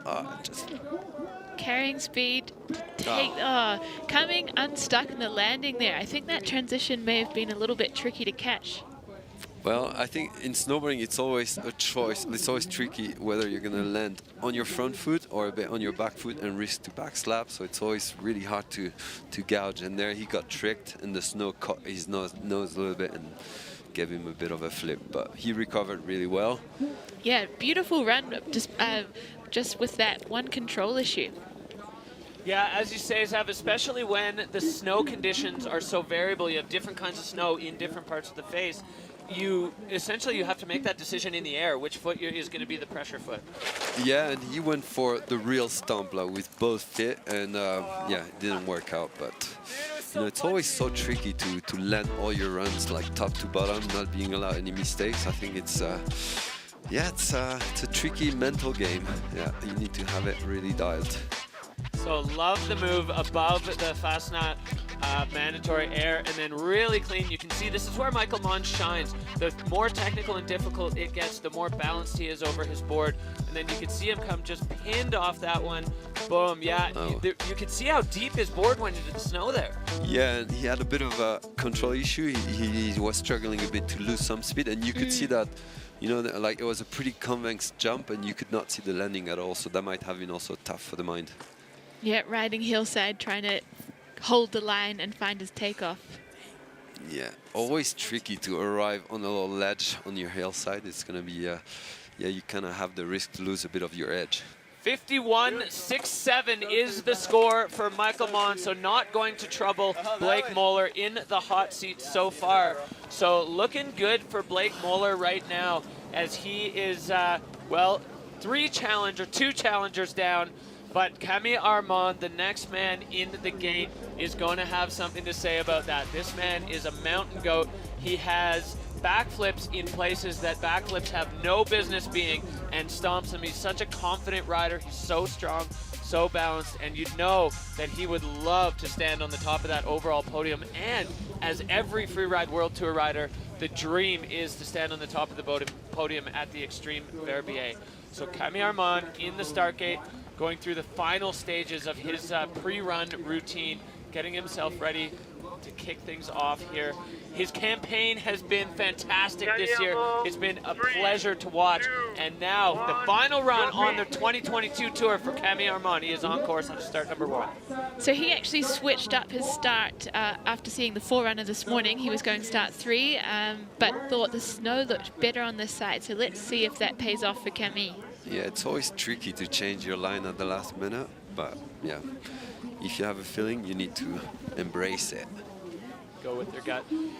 All right, Chamonix rider Camille, he's my brother's best mate. They're traveling together, having so much fun together, and Camille is a beast. Really solid flow above the mandatory. You have a look at what's below him when he hits that air. Boom, super nice flow there. Yeah, taking some real pace through the face. Yeah, he's letting it go, which is good. It seems like a solid strategy. Trying to shed too much speed is actually going to be tricky there. So yeah, nice very 360 for Camille Armand. This is a strong run for the French rider. Big Beckies. Oh, no. Another tumble on that cliff. Yeah, that was looking really relaxed in the air, but the landing did not come together for Camille. Yeah, you can see that the landings are tricky today. Same issue, I think, as Michael Mont. I don't know if you'd agree with that, Xavier, but the board really punching into the snow. And what happens there for you viewers at home, your board goes into the snow and your feet lose their momentum for a second. The upper body carries over and there's nothing you can do. Him and Michael Mont tuck and roll for the front flip, try to come out of it riding, but really unfortunate because the rest of that run for Camille was absolutely fire. Yeah, it kind of feels with both these landings that like the board goes through that top layer and kind of blocks a little bit. That it does some kind of a big crust. I don't know. Yeah, the sun's been on it for a little bit, so there could be a big crust. Just textbook back three there. And Kemi Yeah. fighting for balance. The perfect backflip to bolt and then straight over the front. Really unfortunate for Kemi Armand. So we've got two riders down that side, and both of them having the exact same issue and going down on the punch front. So interesting. I wonder, I wonder what Kami's feeling now in hindsight about switching sides. I saw him give Blake a handshake. I feel like he knows that the title is It's not his, out yeah. of his grasp at this moment. But I saw Kami this morning, and he was like, you know what, I'm going to do my 360, my backflip. And if I stomp it, I stomp it. If I don't, I don't. So he's got the good mindset, yeah. I respect that for sure. He's out there for a good time and to put on a great show. We'll see, huh? But that's for sure. Happy for you. You deserve it. Thank you, man. I appreciate He's that. a good sport. Nice. It's so great to hear the riders. So 65-6-7, which puts Kemi Armand into second, and with only two men left on the top of the mountain, Blake Moeller is your Freeride World Tour champion for 2022. I'm not sure if he knows it yet, but Blake Moeller, the new champion of the Freeride World Tour Snowboard Men. We are not done the category, but that is wrapped up. BMO, the champion of the world. Look at it as it sinks in there. It is sinking in there. You could see he was nervous. Like, is that real? Like, should I start shouting? Yes, you can now, my friend. It's party time. We're done. Yeah. We're done. We're going to celebrate tonight. Wow, super nice to see him shine, and definitely great out to the world champion list, but because he's got something special. He sure does, and he showed it there. That's just incredible for Blake Moeller to be the champ. His second year on tour. He's a young man, too, only 21 years old. But hey, the Extreme Verbier snowboard men's category is not finished. The title might be wrapped up, but we still have Ludo Guillaudiat and Victor De La Rue up at the top. And the man in the start gate, Ludo Guillaudiat, he's been on and off the tour, but he is on and he is qualified for next year, which is fantastic for Ludo. And he is getting ready to kick things off. The snowboard man leaping out of the start gate. Yeah, he's on a party run now. He's not in it for the title. He's just out for a good time. Yeah, and he's had a really good end of season because he's been here for a while. I know Ludovic from back in the days. I've been racing Bordercross with him. And so you can definitely tell that he's got that background. So he's got those turns, he's got that mental strength, and he's put it together at the play in the last few comps. Yeah, physical strength too. He's such a strong rider. He definitely, like you said, he pulled it together at the end of the season this year. Now coming into the Fashion Out Mandatory on the other side and catching a totally different takeoff there, but not able to put it down on his heel edge. But you saw that was a really good choice. He went around the slough a little bit and still kept the fluidity. So that was really well played, but unfortunately the landing didn't make it. Good job on that cliff, and now you can sense something big, man. Come on. Yes, and he's doing it. And he's showing that he's a Bordercross rider. He can stomp those cliffs. Yeah, totally four line. That was a sick air from Ludo. No, he's scratching a bit more of those rocks at the bottom. Yeah, nice. Why not make the most out of it? Well, and with a couple other riders having control issues, it's certainly not over till it's over. Ludo getting those last couple of extra credit airs at the bottom, and now in the sunshine, just trying to bring it home intact and upright. The Bec des Roses is an intimidating beast, and so coming across the finish line, knowing you're intact, you're done, your competitive season is done, and all the riding from here on out is just going to be for a good time. Yeah, I remember the feeling of the pressure going away. Not only of the event, but of the whole season. As you said it brilliantly, it is a good moment no matter what. So much slough there, and you called it. He was to the rider's left of the slough, so able to have a better picture and a better spot of the landing as he come into it. But landing heel side like that, tricky. Yeah, it can be tricky. Yeah, for sure, it's always easier to land kind of in the fall line, but sometimes you have no choice, and sometimes you want to hit the better transition if you get a bit of a side hair. Well, look at the electric atmosphere here in Verbier. We've got the public viewing area, the Audi public viewing area just going off. Ludo's score coming in at a 47 even, so that puts him into 4th place so far, and there's only one more man who can have a say in the day. He's got a title here on the Beck.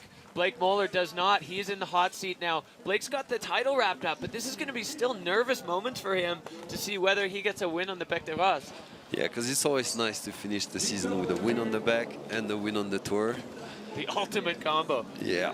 And honestly, there's a good chance for Blake because he's been really shining in his run. But I think Victor is in a good place, you know. Well, you mentioned he doesn't have the pressure of the title or the overall or any of that. He's here as a wild card on the Bec des Roses at the Extreme Verbier. So a bit of pressure off, but he still has to do this run, you know, in this place. So while the pressure is off, there's still a fair bit for Victor to do. Yeah, I don't know if it's better to have less pressure or more pressure, because that face is always so demanding that you want the pressure because you want to give it 110%. So for those of you just tuning in, we have Xavier Delarue, Anna Smoothie, and myself, Derek Foos, in the booth. The last snowboard man of the day is Victor Delarue. He's got titles. He's got Extreme Verbier titles. He is a wild card today, and he could definitely throw a wrench into things. He is starting from the absolutely gnarliest place to start here. Start number 3. You can see the fixed rope there to get over there. And Victor kicking things off now. The last man in the snowboard field, starting it off with a 360. Pretty much acid dropping out of the gate. Unreal. I love that. Yeah, well done, little brother. How cool it is to comment on my brother. It's the first time. I'm actually really happy. And look, well done. Oh my God, I'm thinking of my parents right now who must be watching. It's kind of cool. Very cool. And we've got a lot of family here. Yeah, he definitely showed a pretty interesting style there, and nice, getting a bit of speed. Super nice combo with those spins at the top. Letting it run out. Well, regardless of the score, that was the fastest run in the snowboard men's field by a mile. Unbelievable. Blink and you miss it. Victor Delarue acid dropping off the top with a 360 and then just pinning it out the bottom. Unbelievable. Back with his best friend Camille Armand and the boys. All snowboard men down and safe. Unreal showing from the snowboard men. Boom, with a little grab. Boom. He almost lost it there. Yeah, I wonder if the judges will see that and dock him a little for control. But another 3 there. But I love it. He showed this year that, like, sometimes, you know, with like, he bring a bit of creativity and like there, he kind of, he's been sliding a bit around and kind of went almost like switch and made it all flowy, and it almost looked like it was on purpose, but. It looked good. Do you think it was on purpose? Almost. But yeah, it's so cool to watch him. Like, I'm so proud of him. Yeah, he used to ask me a lot of questions the first year, and then after a while he was like, no, you know what, I've got my own vision, I'm going to do my own thing. And I'm a strong, independent snowboarder. Well. Yes, as you should be, right? For sure. And the way he came screaming out of that couloir was a little Xavier-esque. I don't know if you'd want to hear that. Woo! How did it go? Good? Yeah. Becky? Becky, yeah. Yeah. Sick. Good. And then keep just fast coming out of there. Okay. But yeah, all good. Yeah, the Backies have definitely made their place into the snowboard men this year. Like every single comp, a few Backies and big ones, like not little cheeky ones, but. Oh my well, God. The judge is loving Victor Delarue's run, so 89.33. So Victor Delarue is going to have another champion's belt on the Bec des Roses, and we're going to have 2 men who win something today in the Extreme Verbier. Blake Moeller with the title, but Victor Delarue backing up his win on the back. That was truly the most shocking and exciting run to watch so far today. Oh my God, that's so cool. There's been a lot of suspense, and like those guys have been sending it. That was great. So big brother Xavier Delarue feeling a real sense of family pride watching his younger brother take another win here in the Extreme Verbier. Blake Moeller, second place with the silver medal and the World Championship around his neck now. Camille Armand, the man who has been in the battle all season long, lighting it up. He is going to round out your top 3 overall for the snowboard men. I think this is a great description of the whole season. I think there's been another progression of snowboarding. Those guys have been fighting really hard despite the conditions, and the style is changing. I think we need to realize that. All right, well, here is where we ended up after 5 competitions all around the globe. Blake Moeller, American rider, doing it for the sport of snowboarding, is your new Freeride World Tour champion. Just an incredible season for all of the men on the tour. And we are going to head down to check in with the world champion of freeride snowboarding, Blake Moeller. Tell us what's going through your mind right now. Yeah, I'm just super excited. I think we got a pretty lit podium here today, so I'm juiced, Foos. I'm freaking juiced, man. Blake Moeller, juiced on the podium. And the rest of the boys throwing down. Blake, what was it like sitting in the hot seat and watching the lads throw down from your position? It was pretty cool. We get the little TV screen so you get a little better view. But yeah, it's always the best. Especially going early, you get to watch the rest of the crew go in. So yeah, it's amazing. Good stomp on that cliff, man. Like, honestly, that was a tough one. Like, I could feel the vibration coming all the way to the commentating booth here. Nice Thank you, stomp. man. Yeah, thank you. Well, you deserve that title. You've been shining this season. You have the same voice as my brother. It's crazy. Much love, Zob. Thank you. All right, well, big congratulations for Victor taking the win today and Blake with the world title. Unbelievable show today and all season from the snowboard men. Congratulations to all of them. What an absolute spectacular show. It was just electric up there, waiting to see what would happen and just watching these guys just do their thing and put their, their art on this face.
Well, what a show from the snowboard men, the Extreme Verbier. It is the final event of the Freeride World Tour 2022, the 15th anniversary season. We are going to go back out onto the face with our man on the slope, Neil Williman.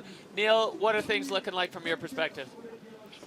They are looking absolutely unbelievable, Defus. This is blowing my mind. As someone that has competed on the Freeride World Tour, to see what just happened right in front of me was absolutely mind-bending. What Victor just did in the place he did it, I thought he was crashing when he had that controller shot at the top, and I was really scared. And then to see him throw another massive 3 into this tricky snow, landing in places that other people have had trouble, like me, it was incredible.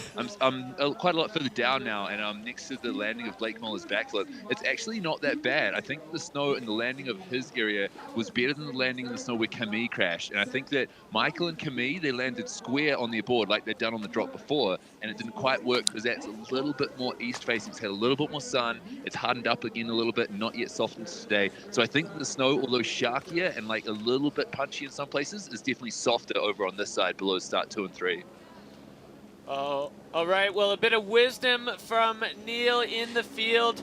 We are moving forward through the Extreme Verbier today. Snowboard women wrapped up, snowboard men wrapped up, and we are going to say goodbye to our very special guest, Xavier Delarue, joining us in the booth for the snowboard categories. Xav, it's been an absolute pleasure to have your feedback and your insights in this event today. Well, it's been really nice to do that with you and to witness my brother score. So I'm just going to go down and give him a big hug because I'm so proud of him.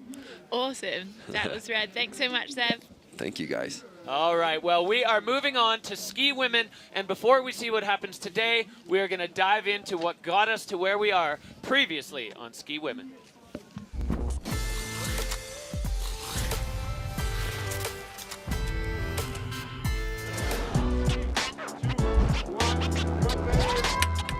Really smooth, calculated, smart skiing there from Hedvig Vessel. It was just perfectly executed. She's so hyped. I love the enthusiasm from Olivia McNeil. Big shifty, stomped clean for the young American rider. No messing around for Elizabeth Gerritsen, top to bottom. Really exciting run to watch. Coming into this bottom feature, just sending it off the end. I am stoked for her. Look at that big smile. That was a bit of a screamer of a run. Solid here campaign for Jess Hodder. Lily Bradley making a claim here at the start of the ski women's field and coming in with that signature swerve. She's going up to this upper deck takeoff, getting a bit of direction, perfectly executed. That you couldn't have done that cleaner. So clean off the Heusel Cliff for Jess Hodder.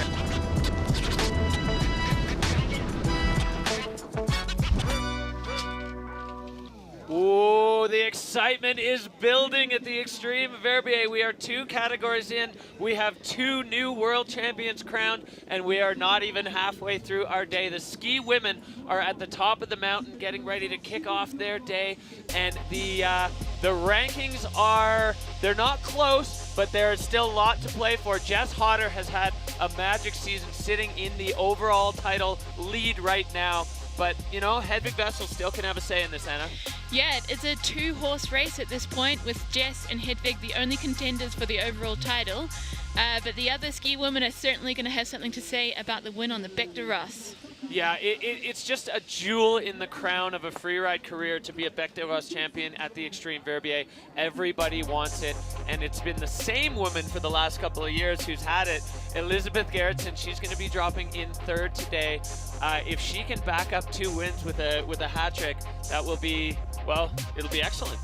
Absolutely, and Hedvig Vessel's in 2nd with Jess 2nd to last. So a bit of an advantage for Jess to be able to micro-adjust her line according to what the only other world title contender is doing. Potentially, yeah. It's a tough one to strategize and think about and make changes. But of course, these riders, they are strategists. They know exactly where they are in the rankings, in the numbers, but also on the face. You know, they definitely just want to do what they need to do, not put too much at risk, because obviously it's a scary and dangerous thing to do. But all of these riders, they are the best in the world, which, you know, and they are being put to the test here today on the back. The ski women category really impressed me, and Fieberbrunn as well. They were the first category to drop on some really tough conditions, so melt, freeze, frozen, and they really sent it. So here is a lot of really confident Elizabeth Gerritsen and her reputation on this face, as well as our 2 world title contenders, Jess and Hedvig. Also, a lot of you think that they may be taking the win today.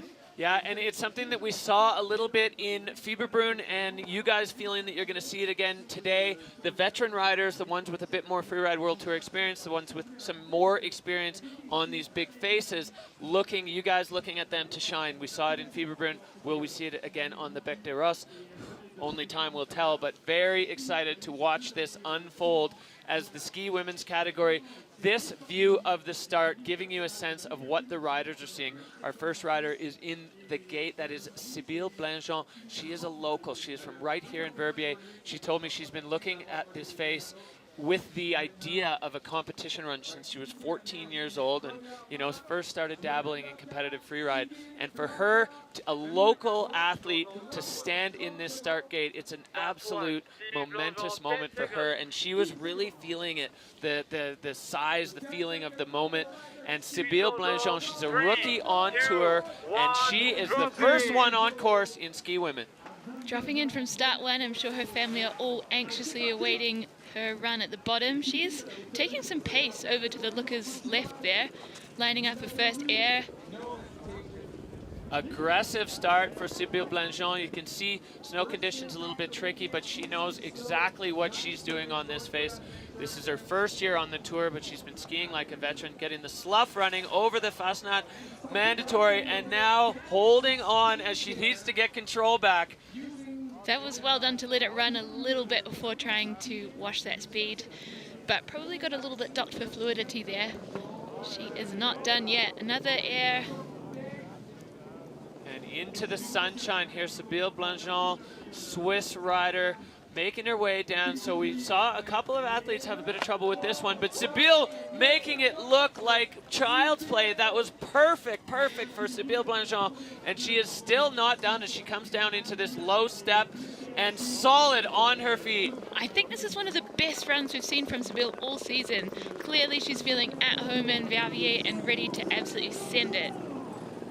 Well, she is going to be, you can see hands on her helmet as she makes her way across the finish line in her very first Extreme Verbier competition, top to bottom, the emotion just pouring out of her. Sybille Blanjean, she's going to be feeling a massive sense of relief as we go back up. Really aggressive start for the young Swiss rider here. Yeah, of course this air is above the mandatory, so if you mess it up, you're at risk of falling over a cliff. And she washes her speed over the Geraldine Fasnacht cliff and just stomps the landing. Looks a little loose on the run out, but just is patient before she pulls it in. Well, we saw from our forerunners that the landing of that Fasnacht mandatory air is really fast. And we talked a lot with the riders in Face Check about how speed control was going to be so critical. But this one, bang, that was her best landing off such a big cliff. And we saw that one get a little, rattly for the snowboarders, but Sybille absolutely handling it. 75 points for Sybille. So a good anchoring score from the judges there. They don't want to give themselves a little bit of room to move on either side. Yeah, absolutely, but a solid score, and I think you're right. I think that's the best run we've seen all year from Sybille Blanjean, which is a great time to peak. If you're following a trajectory over the course of a season, peaking at the Extreme Verbier is a really, really good way to do it. Well, we go straight back up. Ski women, we've got 6 women in the field. The second one, this is a big one. Hedvig Wessel, Norwegian rider. She is in second place overall. She also finished second overall last season, so you know she wants to do her part to put herself into the hot seat. If she wins today, there is a possibility of her taking the title. Still, right now, her only focus is to do this run, and she's going to do it the best she can. So excited to watch the Norwegian shredder drop in on her Extreme Verbier competition run. She is ultra focused and just ready to get things going. So the crowd are screaming out. They know that this is a fierce competitor and they're hyped for Hedvig's run. Hedvig Vessel, she was second overall the last 2 seasons. She would love to step that up into the champion's title. And out of the gate, and with those signature Hedvig Vessel turns right into the course.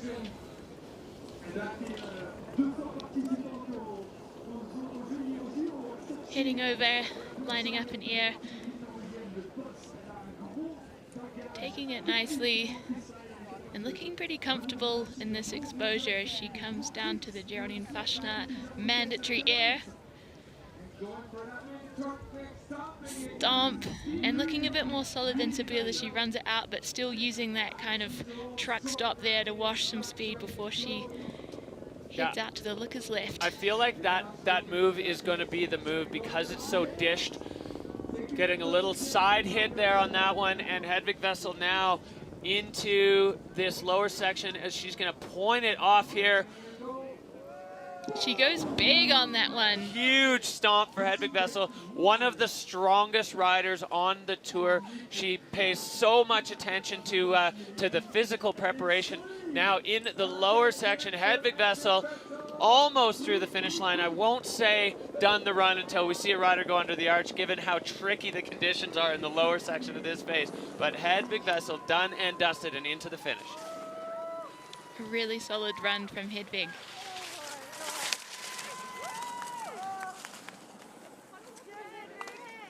She sounds a little rattled in the finish line there.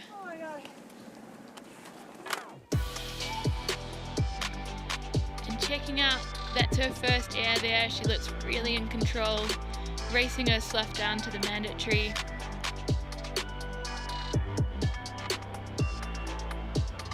Just checking in with our technical team there. So Hedvig Vessel, there were definitely some parts of that run that were really solid. The big air in the middle, she stomped so perfectly clean and definitely making it kind of look like it was, you know, a walk in the park for Hedvig. Hugs from the rest of the crew. It's so good to see the camaraderie amongst all of the riders here on the Freeride World Tour as the judges now have their work cut out for them, the deliberation, as we just wait and see what is going to happen. What are the scores? There's Lexi DuPont, Hedvig's travel partner all season long. So second place for Hedvig Vessel with a 71.33. Interesting to see what that's going to do to our overall title chances. I think I know. I have a sneaking suspicion myself. And just talking about the differences in scores between Sibylle and Hedvig, do we think, Derek, Sibylle also put in a final hit in her run, which potentially bumped her score up in a line that was otherwise quite similar? So yeah, I think you're bang on with that, and a line score is one of the critical factors in this sport.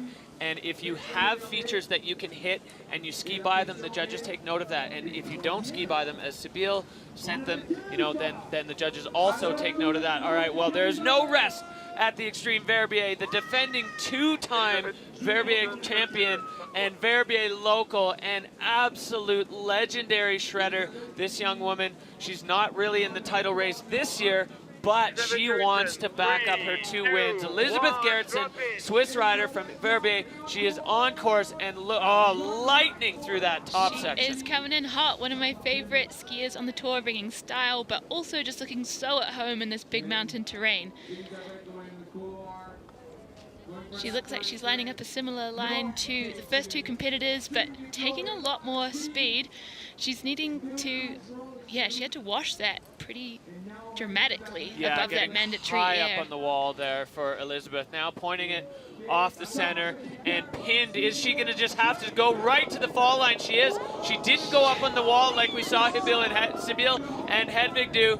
Now just absolutely screaming out of the face. She just got locked into those railroad train tracks and just went for it. That was absolutely savage. I'm so happy to see her in one piece through the finish line. That was maybe the fastest run of the day. Well, yeah, she doesn't even know what happened. She got off the Fastnat mandatory and in the fall line, and you said that, you know, you have a 1/10 of a second to decide, and if she threw it sideways there, we would have seen her cartwheeling down the face. So she took the only available option, which was the fast rack. Fluidity is jacked, and I totally agree, Derek. She comes out of this mandatory air, and she realizes how much speed she has in the condition of the snow, and she knows the safest thing to do is just let it run. Well, have a look at the line tracker tool there. Couple turns, couple setup turns, check turn, and then pinned into the fall line.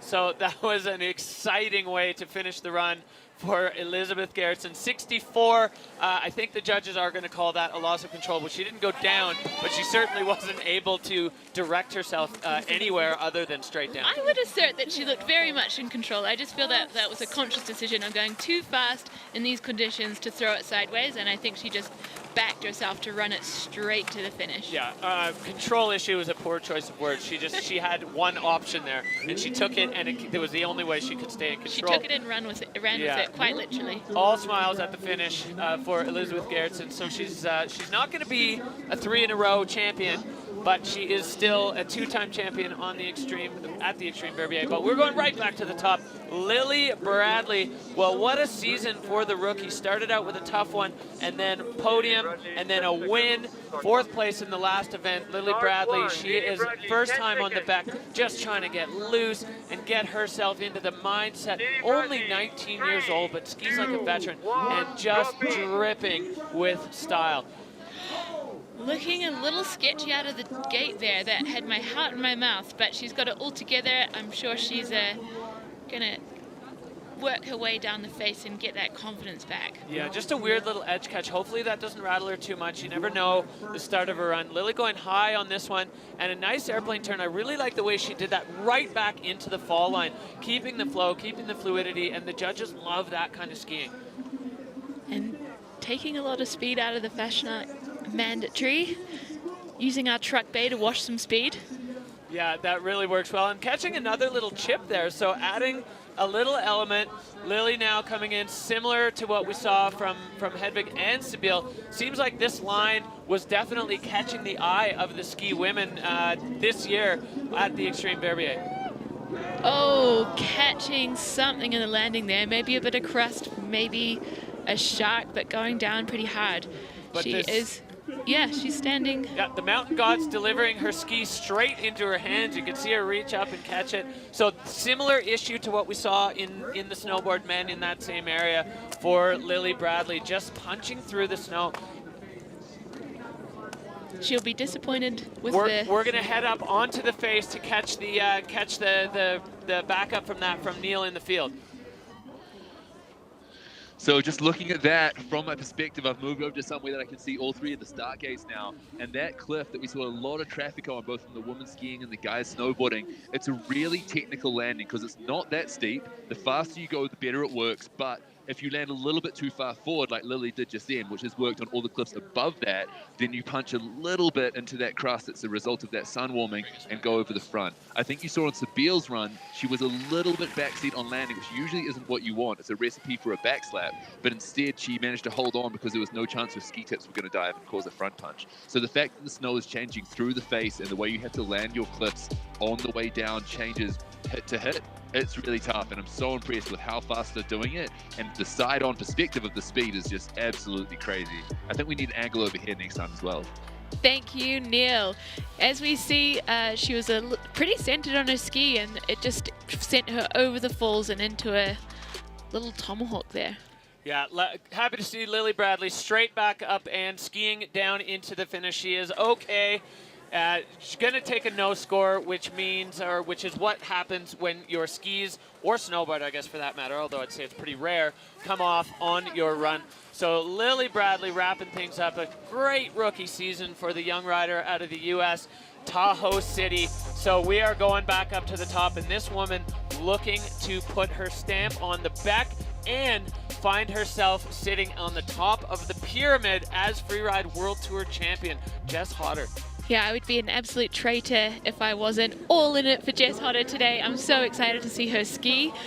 She may have heard news that Hedvig is not in the hot seat, so that might inform her line a little bit, but she's certainly focused on her own skiing.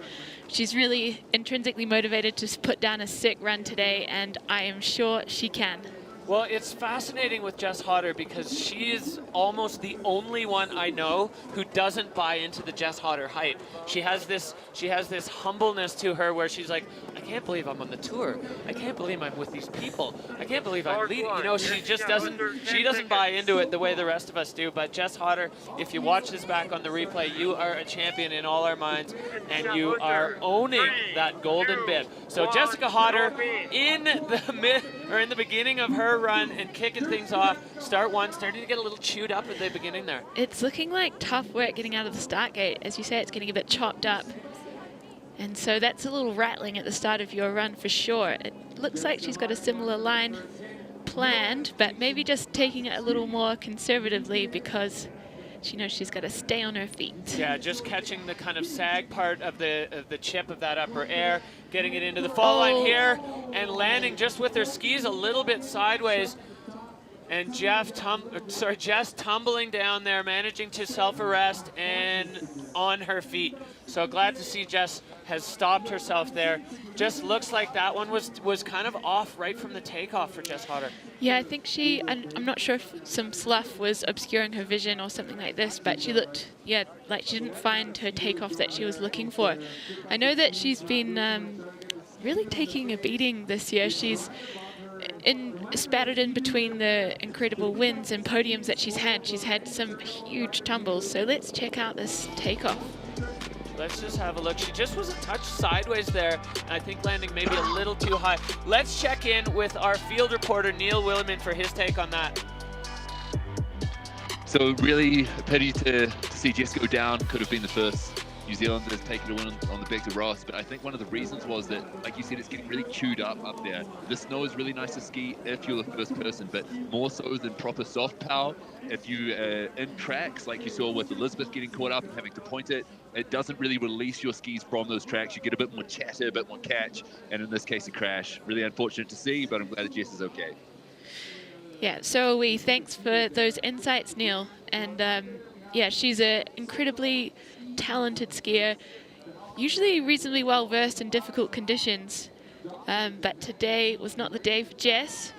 Yeah, if I'm honest, she looked a little off right from the get-go. Just the skiing looked like there was something else on her mind, which I have to imagine there was, given the fact that if Hedvig didn't win, Jess becomes world champion regardless of her finish. So this is a bit of a crazy moment because Jess Hodder is up there on the face collecting her equipment, but also, and she may not know this yet given where she is right now, but she is Freeride World Tour champion, which is an incredible contrast of the emotional low of just having Tomahawk down the Bec de Ross and the high, and this is Jess's season.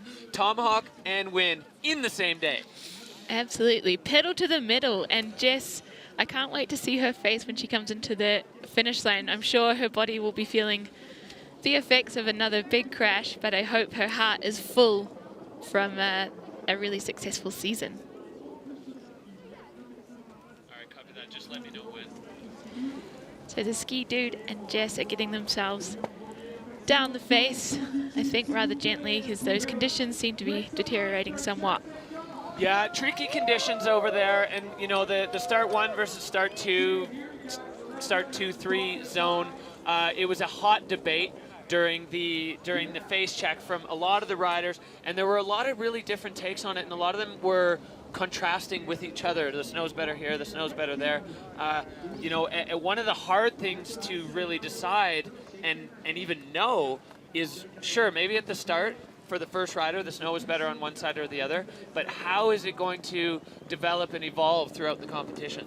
Yeah, we're already seeing the sun leave the face in addition to those tracks that are now littering the face. So that definitely comes into play when you're planning your line. If you know when you're dropping, that's going to make a big difference.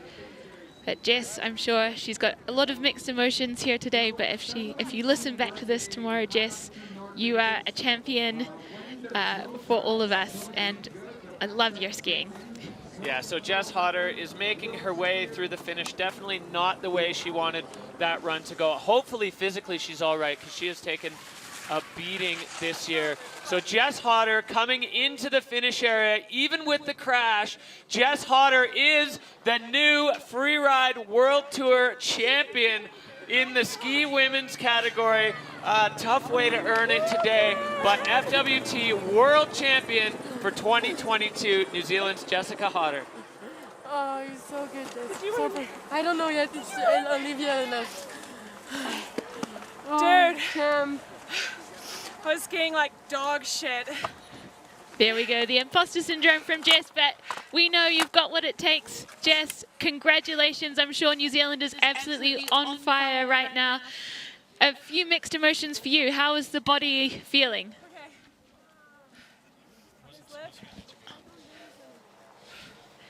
All right, well, Jessica Hodder is our Freeride World Tour champion for 2022, but this event is not finished. We are moving back up to the start. We still have another woman who wants to have a say in the competition today. And wow, well, ski women definitely proving to be challenging on that start number 1. Things kind of rapidly evolving in the snowpack and the snow conditions. And you can see the Bec des Rosses, everything else that happens here, the Bec is going to have its say. And conditions, snow, riders' mindsets all come into play.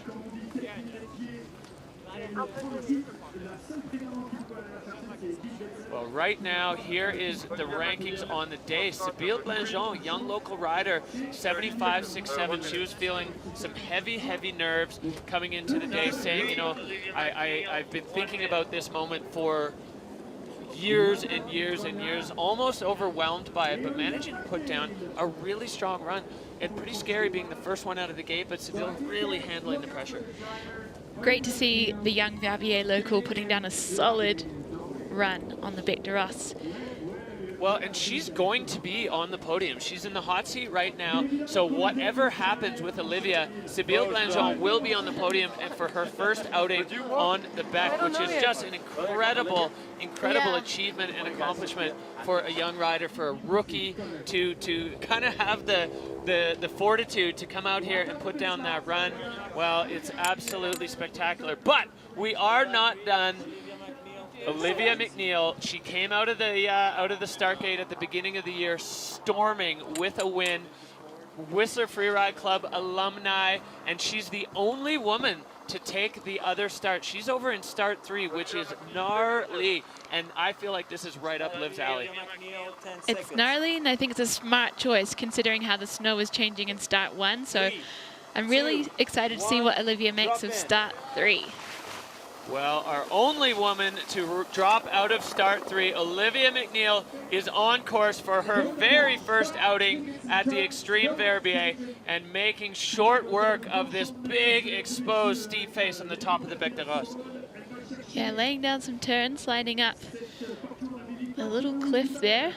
She won it, hopping through it with needing to ollie quite a lot there. Presumably there's some rocks sticking up. Yeah, and finding her way now really into the guts of the Bec. She is over a ton of exposure, moving down with those classic Olivia McNeil turns. Technically, it's so steep up here, so the judges may have a little bit of leeway for the slightly less fluid nature and pace, because what she is above and skiing above is incredibly exposed. And she's lining up in air into this couloir. All right, well, Olivia now coming into the bottom of the couloir and going to move across over another pretty girthy section of rock as she goes all the way across, looking like she's lining herself up on top of it, skipping off that first one, and now she's going to have to put it into the fall line off this big dog at the bottom, stomping that. And Olivia now out into the apron of the face, still managing to find some nice cold snow. And now this is the section where we all cross our fingers for a clean exit on this section that was definitely played part in the snowboard women's field. Looks like she's skiing on the moon there. Yeah, bouncing over that Shastrugi.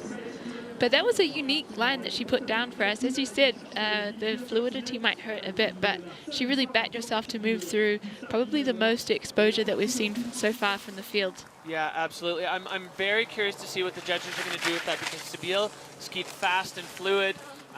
Olivia definitely in a much more technical section of the face. Either way, both of these young ladies, we're going to see a rookie on the podium here at the Freeride World Tour, and we're going to see a rookie take the win on the Bec des Roses. So exactly what you said, Anna, the video judge, the line score is high, fluidity a little bit lower, air and style a little bit lower. I don't know, they've got their work cut out for them in the judges' tent today. I think Sybil's run is looking strong in terms of air and style and fluidity, so let's see what the judges think. Well, these two rookies standing there arm in arm as they watch and wait and chat and catch up. The judges now running their numbers. We are going to see a rookie on the podium, or sorry, on the top of the podium. Although technically Olivia's not a rookie because she did get her wild card last year and got to do 1.5 events before she was injured. So these two now, nervous moments. Is it going to be the young Canadian? Is it going to be the young Swiss rider? Very tense moments, and you can see they're both kind of ready for it. The score coming in for Olivia McNeil, 69.33, putting her into 3rd place, which means Sybille Blangeon is going to be the Extreme Verbier Ski Women's Champion. So we've got 3 pretty stoked skiers right there, a world champ, an event champion, and a sick run. Well, absolute tears of joy for Sybille Blangeon. She cannot believe it as the emotion just pouring out. There's so much, we heard it from Xavier Delarue earlier, there's so much stress, so much that goes into this, the planning, the stressing, the fear, and then to have this come down like that. Look at this, a Swiss rider on the top again in the ski women. Elizabeth Gerritsen passing the torch to the young Sybille Blangeon. Well, as you mentioned, Sybille's been looking at this face and planning her comp lines here since she was 14 years old, and she's a young competitor, but she's had a rich history of competing on both the junior tour and the qualifying tour, so awesome to see her shake to the top and really find her feet on tour. Yeah, and then the rest of the podium rounding things out with Hedvig Vessel, absolutely stoked, and in 3rd place with the bronze medal, Olivia McNeil. So that is your podium, your 3 podium finalists at the Extreme Verbier for 2022. Just an incredible show from the ski women there. These 3 very happy ladies in the finish area. Yeah, that was a really hectic competition. We've got Jess Hodder still victorious at the top, the overall Freeride World Tour champion despite that big crash she had today. Hedvig Vessel 2nd, and then Olivia McNeil in 3rd. Olivia taking a big jump up the rankings there with her podium finish. Lily Bradley, Sybille Blangeon, and Elizabeth Gerritsen rounding things out. So Hedvig 2nd overall for the 3rd year in a row. The silver curse for Hedvig Vessel, but Jess Hodder all year long, bouncing between spectacular success and spectacular crashing. Jessica Hodder, the Freeride World Tour champion. How are you feeling sitting down there right now?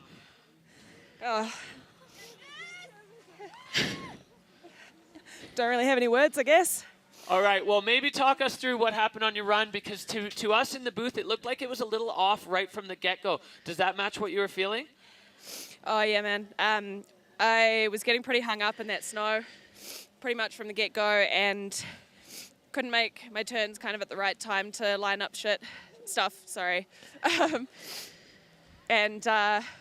Yeah, just before that mandatory, I caught the rock on the takeoff, which obviously set things pretty bad. I basically went off it head first. So, yeah, I'm just happy I'm down and I'm walking, and yeah, pretty stoked to take the overall.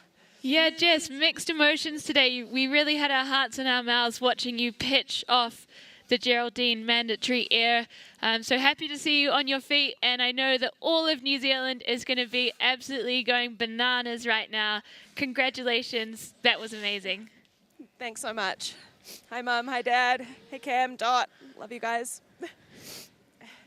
All right, well, an emotional time for Jess Hodder. She is the Freeride World Tour champion. That is something that you can rest a whole career on, and Jess is nowhere near done in her career. New Zealand's favorite ski daughter of the moment, and definitely just a great season for Jess Hodder as she managed to do all the things she needed to do. 2 big wins, And yeah, a real roller coaster for the young Kiwi. I'm sure it's been stressful for her family to watch today, but we are checking out Sabile's run. Yeah, really strong start, and you know, sometimes going first in a category is a disadvantage. I think in this one it was an advantage that she potentially had, and she took full advantage of. She went hard out of the gate, aggressive skiing. She looked like she was going to have a moment there, but got her uphill hand up and off the snow. So Sabile then stomping that one, which was really solid in this next one, Anna. This is to me what really tied the whole run together. Yeah, this stomp is incredible. So solid. And she also packed in another couple of airs down the bottom where others skied past them. So a really full run from Sabile. Yeah, and she was feeling really emotional. She was feeling the pressure of the day as a local, but she stepped into the pressure, stepped up to the moment, and she won the Verbier Extreme.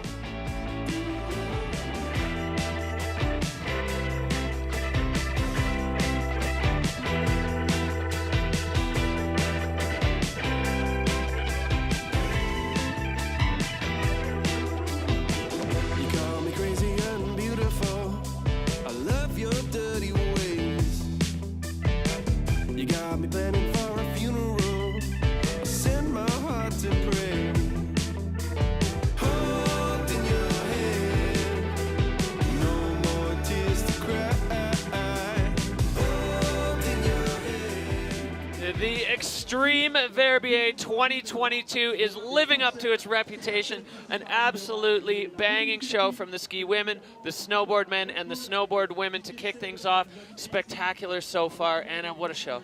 Yeah, it's been absolutely outrageous. Lines firing from all of the starts. I don't know. Alex, when you're following. Wild times. Let's cross to Neil. Yes, Neil in the field. Can you make sure the camera can see the cliffs above me? Back in the field, and have a look at the snow. It's a soft, punchy crust over here anyway, near the rocks, and the athletes have just been handling that so well. It's amazing. Skiing on it, it feels nice, but you can punch through if you're close to the rocks, as the main cool traffic we saw from start 2 and start 3. And I hope you can see above me Blake Moller's cliff that he backflipped off, landed roughly where I'm standing, and it's a massive air. Everything goes so fast when you're watching on the live stream. We're so used to seeing athletes ski fast, snowboard fast, and send it big and stomp hard. But look how far he traveled from that takeoff to this landing where I am. And it's that same soft crust, which is so easy to get hung up in if you're not perfectly on top of your board or your ski. So amazing props to those guys. Here you can see it's like a little bit different in aspect. It means that the snow changes again. I think this is roughly where Cody sent his air, which is also amazing. Standing on top of that and looking at it gives me the chills. I'm going to head back over to some different snow now. Cross completely over the venue. And do you see how that snow changes? Over here, it's had a bit more sun, and it's got a harder crust. Landing on this stuff is going to be really tough and technical. You can see my skis just jittering around a little bit. I would not really want to be skiing super fast right here, and I hope that the riders have scoped their lines so that if they're coming out in particular areas, that the snow is going to work for them in a way they can hold it together. We already saw Elizabeth Garrison do that, so it's definitely possible, but just another tribute to the athleticism of these guys and girls skiing the face today. Now I'm over here in the sun. The snow has changed again. There's definitely a harder layer underneath, and it's still a little bit punchy. So we're over closer to the cliff that we saw a lot of traffic from the guys snowboard and the girls skiing, and we saw a lot of solid stomps and a lot of front punches. It's just above me over to the right. So crazy change in the snow as I move across the venue, the parts that have had sun and haven't, and now setting up to watch the rest of the field. The guys starting from start 1 and start 2 and 3 managed to find a spot that I can see all of them. I've heard some of the lines that go down. I'm very, very excited to see them.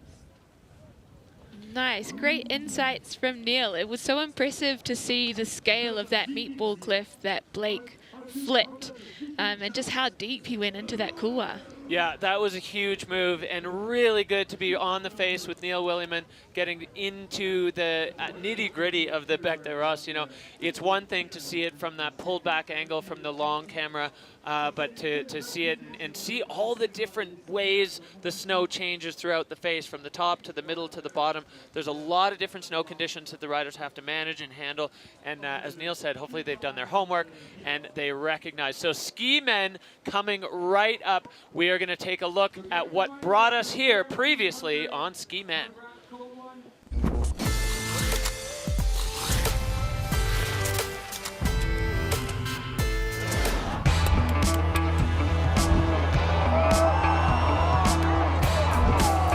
The double clean, the first double backflip in Freeride World Tour. Beautiful run for Andrew Pollard, just top to bottom, so clean. Yeah! Big backflip. A huge 360. What a run from the young Swiss rider. Bang, stomp, back home. Another fantastic run from this young man.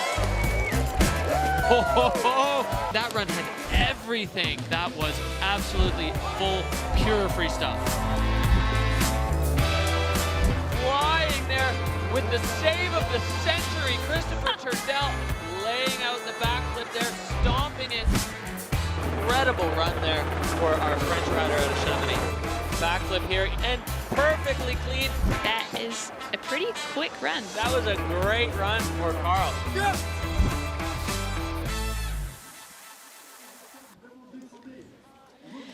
So I'm pretty hyped for the next category.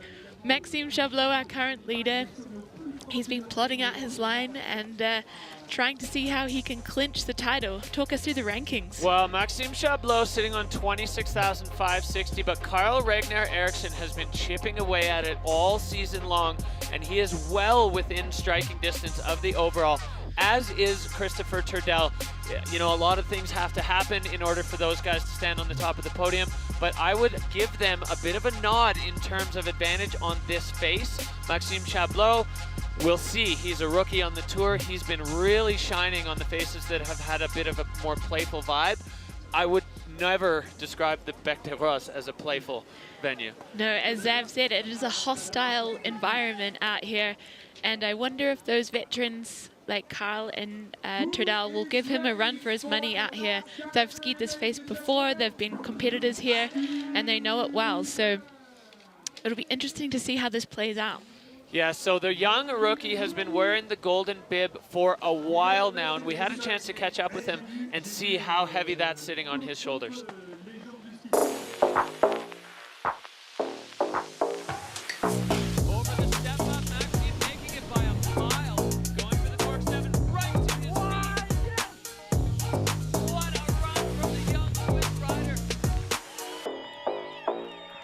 Actually, coming here was the goal pretty much for the season, and now getting here with the golden bib is like more than I could have ever thought of or like dreamed of. So for me, my season is already won, and I'm just gonna give my best here, and let's see, maybe it'll be enough for a title, and otherwise it'll be good for next year. I mean, I do feel kind of pressured. It's impossible not to in the position I am right now.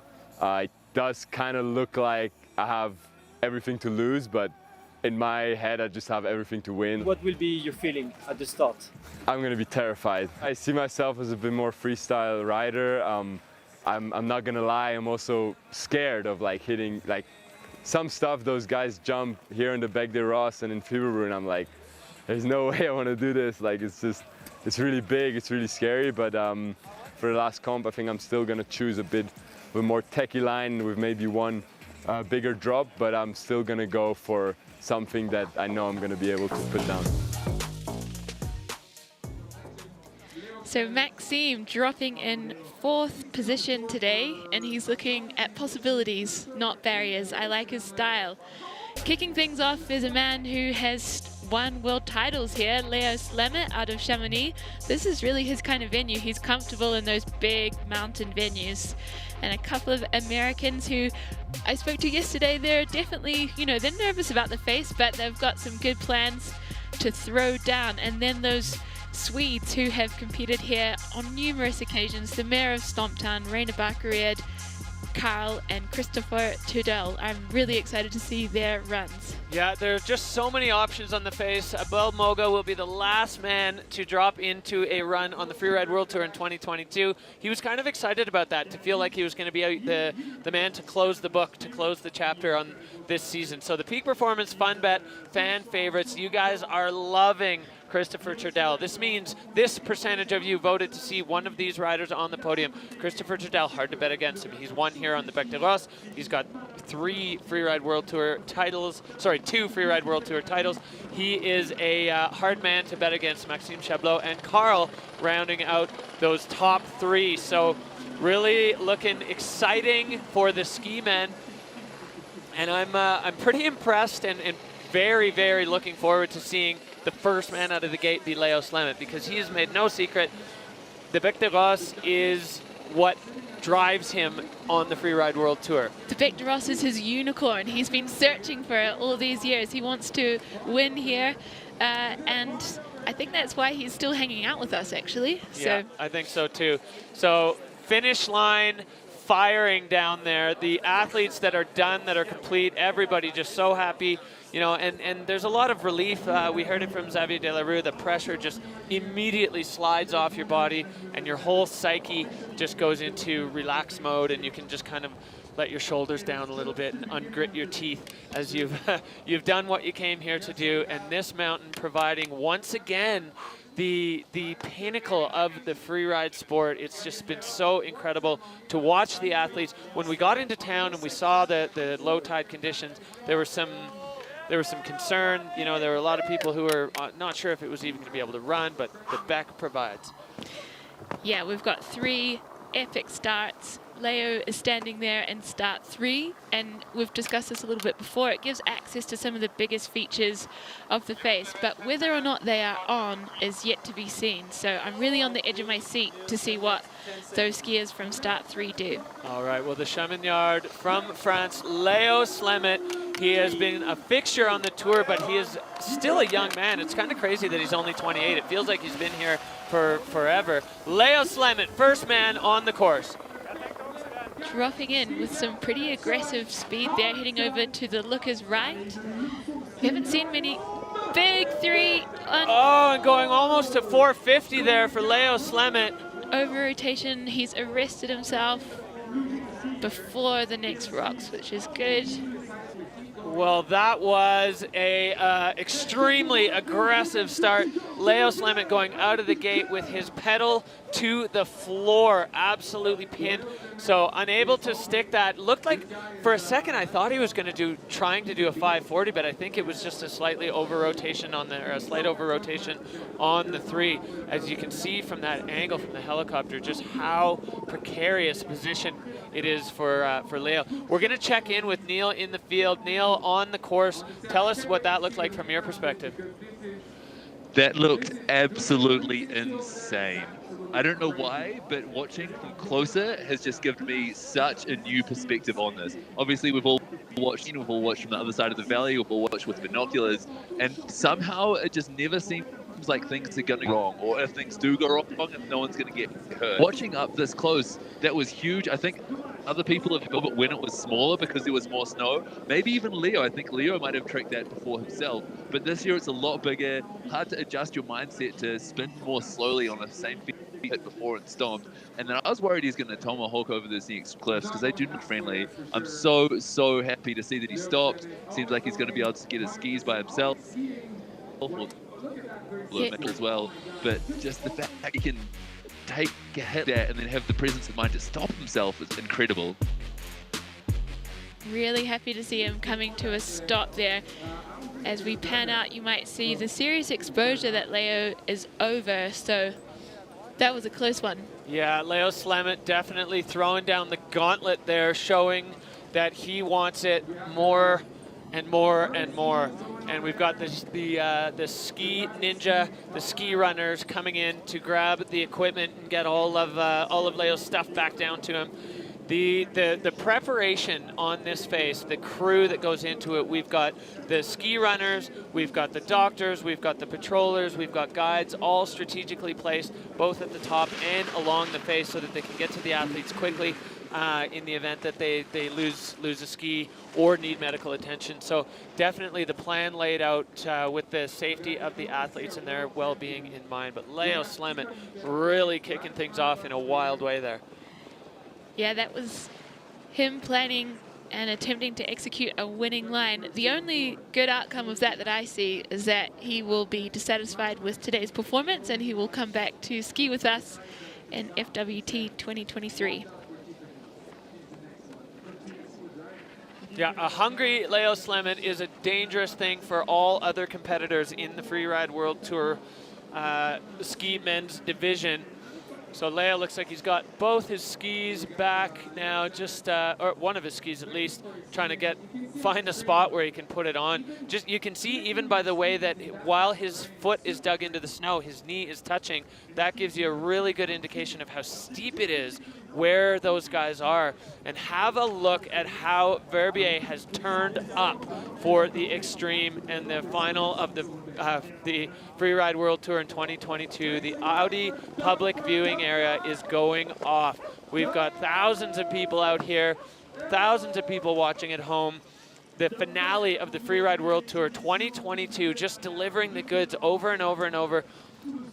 Snow-wise, it's been a tough season, but the action and I think the quality of the athletes and their skill has really risen, and it just keeps continuing to rise.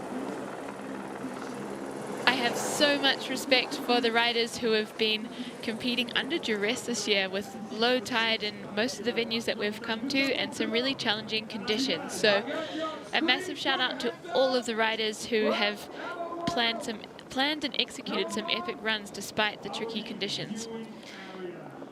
Well, if you want to see just a mastery of the sport of skiing, watching Leo Slemmet skiing down the Bec des Roses on one ski, that just shows you the level of skill that we're dealing with here with these riders. I mean, that's just an incredible feat of athleticism there. Leo making his way down, just trying to find his other ski. I think it kind of went down the couloir a little bit, but he's doing his best to get to it. Probably one of the strongest men physically and mentally on tour. Leo Slemmet is, I mean, he's a superhero, and now he's just doing the unthinkable, skiing down the Bec des Roses on one ski. This is literally everyone's worst nightmare, but he is handling it so well. He's actually recovering. Yeah, he's fully recovered, but is coming back from a knee injury. Presumably he's put his one ski on his good knee so that he can make it down strong. But he's been really coming back this year, finishing in 3rd position in Fibelbrunn. It's great to see that he's still hungry for free ride competition. Yeah, so this is actually a complicated retrieval here. You've got the ski dude underneath the cliff, and Leo actually just way into the Nar on one foot. I mean, you can't hold a mountain goat down, and Leo making his way through that extremely technical section, little kick turn. I mean, this is a man who is just comfortable in the mountains as the ski dude just trying to get that last couple of centimeters to reach up and retrieve Leo's ski from an extremely precarious position on the Bec des Roses area. And Leo is thinking, do not drop that ski. Yeah, he's gone far enough on one foot. Yeah, his leg must be absolutely burning. I mean, do Leo's legs burn? He's a bit of a superhero. Maybe they just don't hurt because they're so strong all the time. All right, well, we have Leo Slemmet back clicked into 2 skis. Leo's going to ski out. We're going to extract the ski dude to a position where they can stay safe and out of the way. Happy to see Leo Slemmet coming out of that clean and safe after, quite a wild one. Just over-rotating a 360, going pretty much almost exactly to 450. And landing sideways and then putting himself into a pretty rowdy spot. Yeah, that was certainly a rowdy start to this ski men category. And I'm sure the delay has added to the nerves for our next competitors as well. Yeah, I mean, you've stood in multiple start gates over your freeride career. Have you been the one to have the delay right on you? I have actually, and you're wondering if you don't have comms, which typically you would not. you're wondering what is the cause of the delay. Is there something wrong with your line that you've chosen, or was that competitor in a different zone? You know, it really puts a little granule of doubt into your mind. And that is at a time when you do not want to be feeling any doubt at all. But hopefully these riders are all feeling confident. So we are back up to the top. It is start number 1. You can see there's a few riders, Maxime Chablot in the background, as well as Aymar Navarro. But in the gate, young American rider Jack Nichols, grew up in Vail. This guy has been on fire this year. He's got, it's coming to, or becoming a signature move with the side flip Lincoln Loop kind of alternate flat spin. Love to see it. Wonder if we'll see it on this one. Jack Nichols, Jack the Cat, is on the Beck. And cruising through that kind of chewed up choke out of start 1 and looking to find his line. Yeah, so we did see some deteriorating conditions over here, but Jack making short work of that. He is such a strong rider, getting into the Fasnacht mandatory, taking it way over in the rider's right, and a really nice, clean re-entry into the face. And the first athlete we've seen over here using that windlip. Over on the looker's right, looks like he's shooting back now into the guts of the Couloir. Big backy to his feet, riding out so smooth. Perfect connection there. Yeah, exactly. Jack the Cat, perfect connection on that backflip, and he's going to be pleased with that. It was a really interesting approach to that air. We haven't seen anybody go on the other side of that wind drift. The info that we got from the forerunners and the judges were that the snow wasn't great over on that side because it's seen more sun than other aspects of the face. But I think maybe something that worked in Jack's favor is the truck stop, as you called it. He didn't have to stop there. He was able to just carry his speed and not add another turn. Yeah, let's check that out. Looks like he was trying to, carry as much speed over as he could. His connection out of the mandatory air was just perfect. And then this was a highlight moment. Look at him land. So smooth. That was the absolute show-stopping moment of his run. Air and style's pretty jacked there, but I'm not sure if it was the most complete run that we'll see today. I wonder if he meant to do more over on the looker's right. Well, the judge is digging it. That's definitely, for the first completed run of the day, an 80 is a solid place to start. You might be right, by putting himself on the other side of that drift, he definitely pulled a few opportunities out of his run to add line score into it. But, I mean, an 80 is a great place to start. And let's just keep in mind, Jack has never competed on the Beck before, so that was a great first run on the Beck. Well, we do not slow down here. And speaking of young American riders, Ross Tester was battling it out last year with Christopher Turdell for the overall title, and he had a great run here, but not quite able to equal Christopher Turdell and ending up second overall. So Ross Tester, he's living in Utah, grew up in the Tahoe area of California, and he is ready to see if he can get himself into the mix. He's had a bit of an up and down year, some solid results and a few crashes. Ross Tester is on course. So I think he's been scoping with Jack and lining in a similar start there. Ripping through the choke and over to the looker's right from start 1. Just catching the corner there as he moves out into the La Bamba double zone. Is he going to point it, or are we going to see a different angle on it? Ross taking the whole thing as huge. One. Ross Tester absolutely sending, but he is nowhere near done. Off this nose, into the guts of it. Ross Tester is flying through this run. That was madness. Big 3 there. And stomping it. Sick run from Ross Tester. He is running it out to the finish. I think wisely leaving that extra credit air as he was going about 1,000 miles an hour down the bottom of that. Well, Ross Tester is here for it, and he is safe in the finish area. Unbelievable run for the American rider, Ross Tester. Insanity on the back. Yeah, that huge air was absolutely incredible. I don't know what his legs are made of. So happy to land on my feet on that one. We are happy to see him land on his feet too. That was a serious air. Check it out. The whole thing, he definitely had it. Looked like one ski punch through the crust, but handling it like a ski god.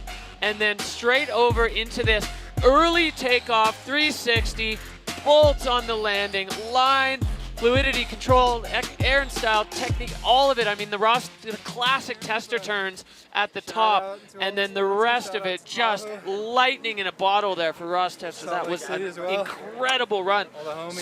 Just to keep you informed, we're only 3 riders into the ski men's field. And we are already losing our minds. Ross Tester really bringing in some serious big mountain elements.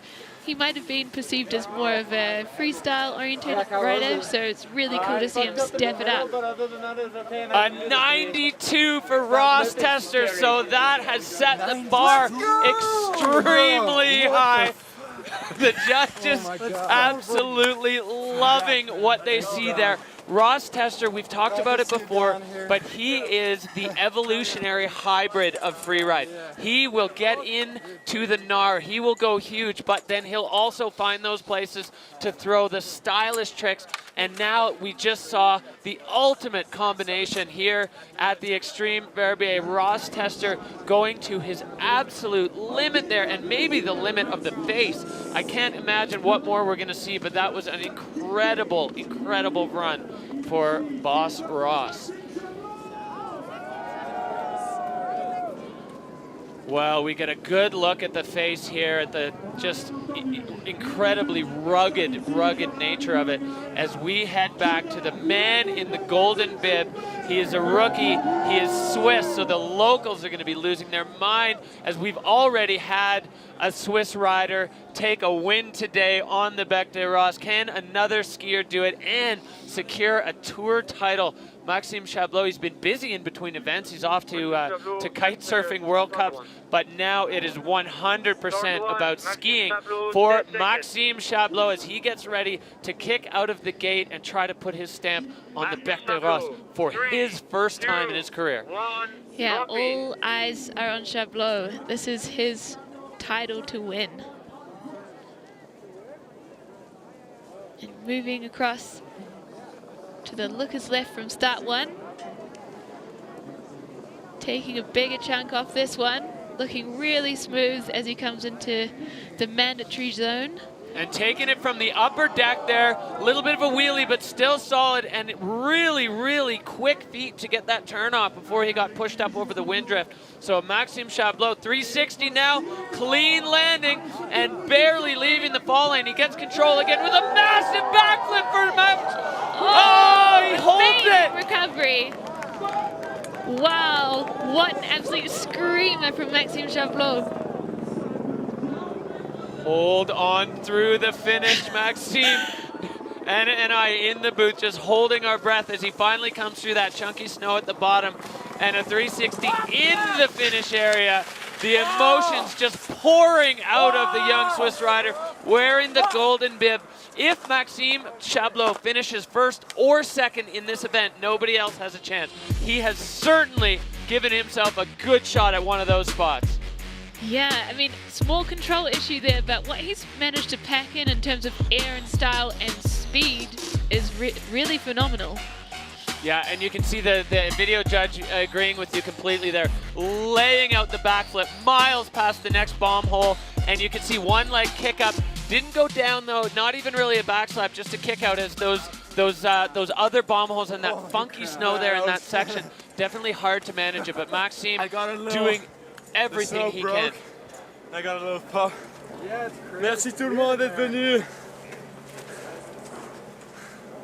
Trop content. Super saison. You heard it. He's happy with his season and looks pretty astounded to have made it to the bottom.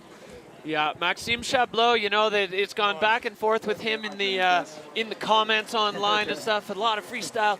That was, he really stepped into his role in the golden bib as those were big airs, proper freeride airs, but with the freestyle element, which is all of it. So the judges love it, 95.33. even more than what they loved about Ross Tester's run. So Maxime Chaplot feels like these two are going to be battling it out for years to come on the tour, and he is going to take his spot in the hot seat. We're 4 riders in, and we're already seeing fireworks here out of the ski men. I'm a bit nervous for the judges, actually. They're at 95 points, and we're only a quarter of the way through the field. And so, yeah, they've had some show-stopping moments so far. 95 points on the board. We have Craig Murray, Christopher Turdell, Andrew Pollard, René Barker, Navarro, Carl Regner Eriksson, and Abel Moga. Well, it is lucky we have a few decimal points to lead into. Absolutely. The decimal points may come in very handy. Love you all. So happy. You. Well, we head right back on up to the start to the Kiwi, Craig Murray. He has also a reputation similar to Maxime and Ross, and honestly everybody on this list, as just the highlight reel. Every time Craig Murray drops out of a start gate, you never quite know what you're going to get, and he has the ability, even when we've been here all week studying the face, to surprise us with lines, features, and takes on features that we just did not see coming. Spectacular rider, the nicest guy you'll ever find on tour. Craig Murray starting his line on the back. With a big 3 straight out of the gate.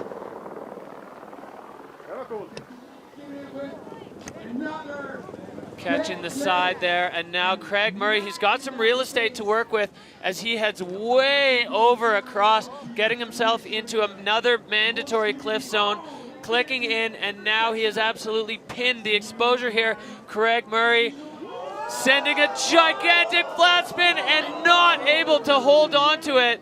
Oh, unfortunate there for Craig Murray with the flat 3 and just getting a bit bucked on the landing. He was set up for another absolutely classic Craig Murray run. Yeah, bucked indeed. We heard from Neil that the snow is reasonably hard over in that area, so not forgiving for landing in.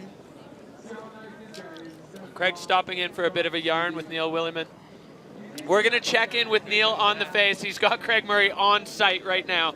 Neil. Couldn't quite hold that landing. It was a little hard to shut down, but really happy to be okay. And thanks to everyone for watching. Kia ora to everyone back home. Kia ora, kia ora. Thank you, Craig. That was amazing to watch. I'm going to come down the finish line with you. See you there. Bye, team. Very cool to get a word from Craig Murray in the middle of his comp run.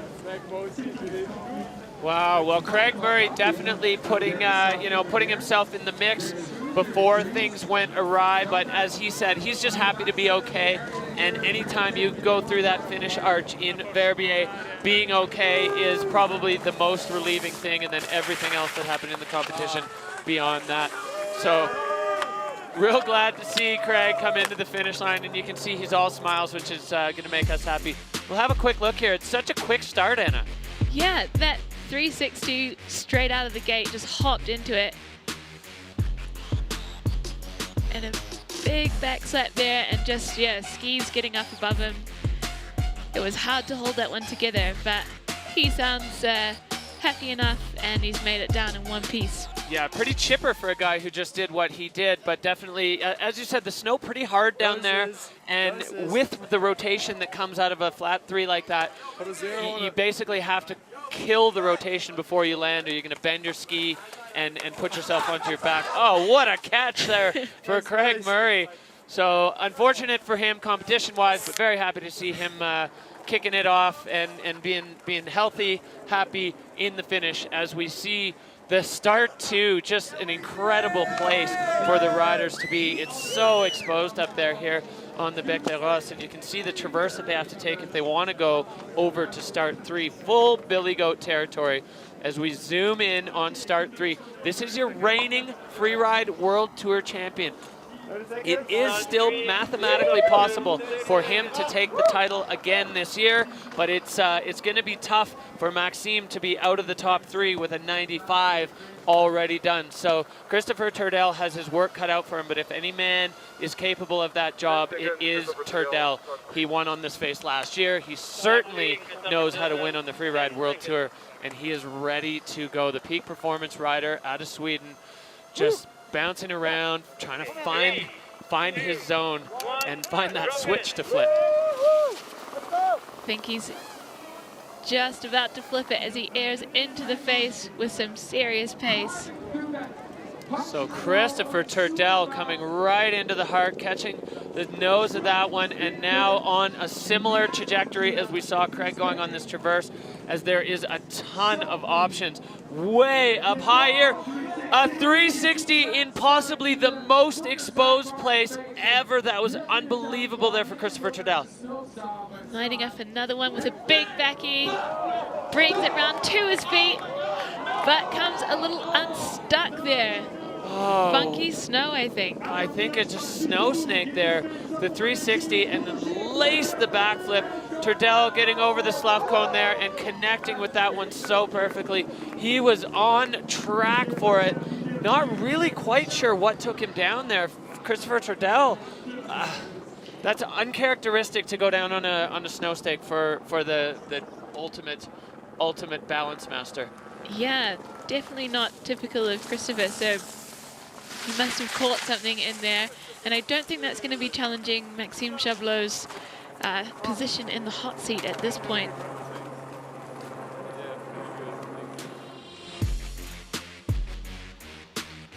Well, Christopher catching that one, and then that's where things started to really heat up. This 360 above all that exposure was just so incredibly bold, and then the backflip. And looked good in the landing, and then somehow high-sided himself. So you see control dropped a bit, but the line score was really jacked, considering where he put those freestyle tricks in was just highly consequential. It kind of looked like he was in the apex of his turn and maybe just stepped down into an old track.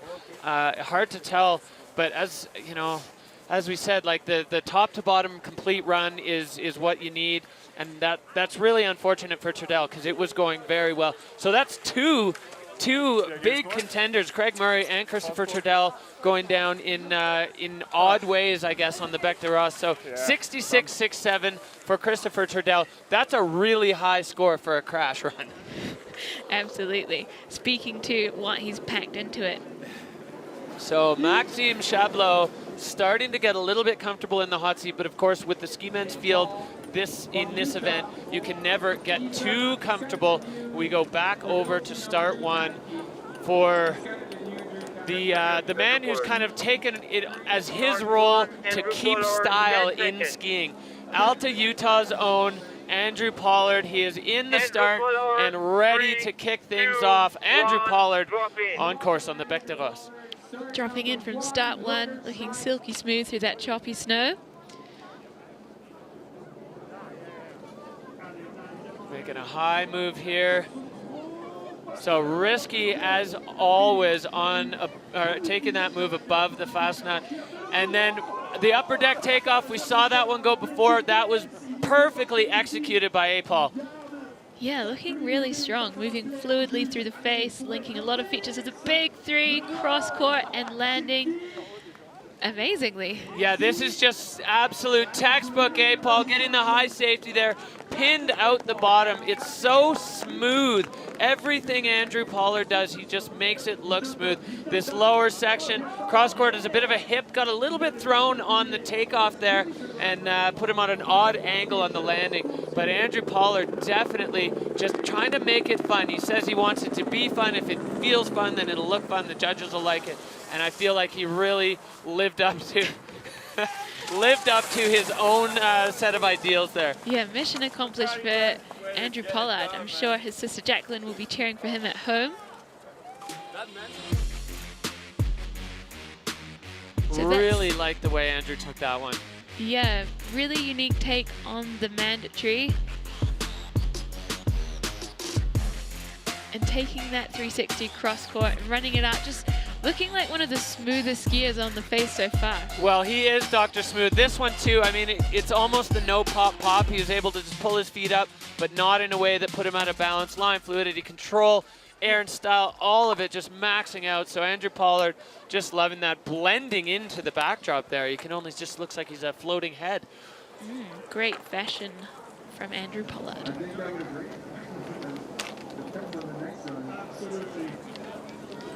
All right, well, the judges have their work cut out for them, as always, on the Freeride World Tour. Score dropping there for Paul, 78.33, so just going to slot in behind Jack Nichols, and fourth so far. So Andrew Pollard, a day of work done, and he is going to roam out of the, if he can find his way, out of the, oh, just got to give his GoPro. All right, we are back up to the top, the mayor of Stomptown, the man that everyone on tour looks up to, René Barkered, and we had a chance to catch up with him and get a little bit of his thoughts on the Freeride World Tour, on the Bec des Rosses, and on what it means to be René Barkered.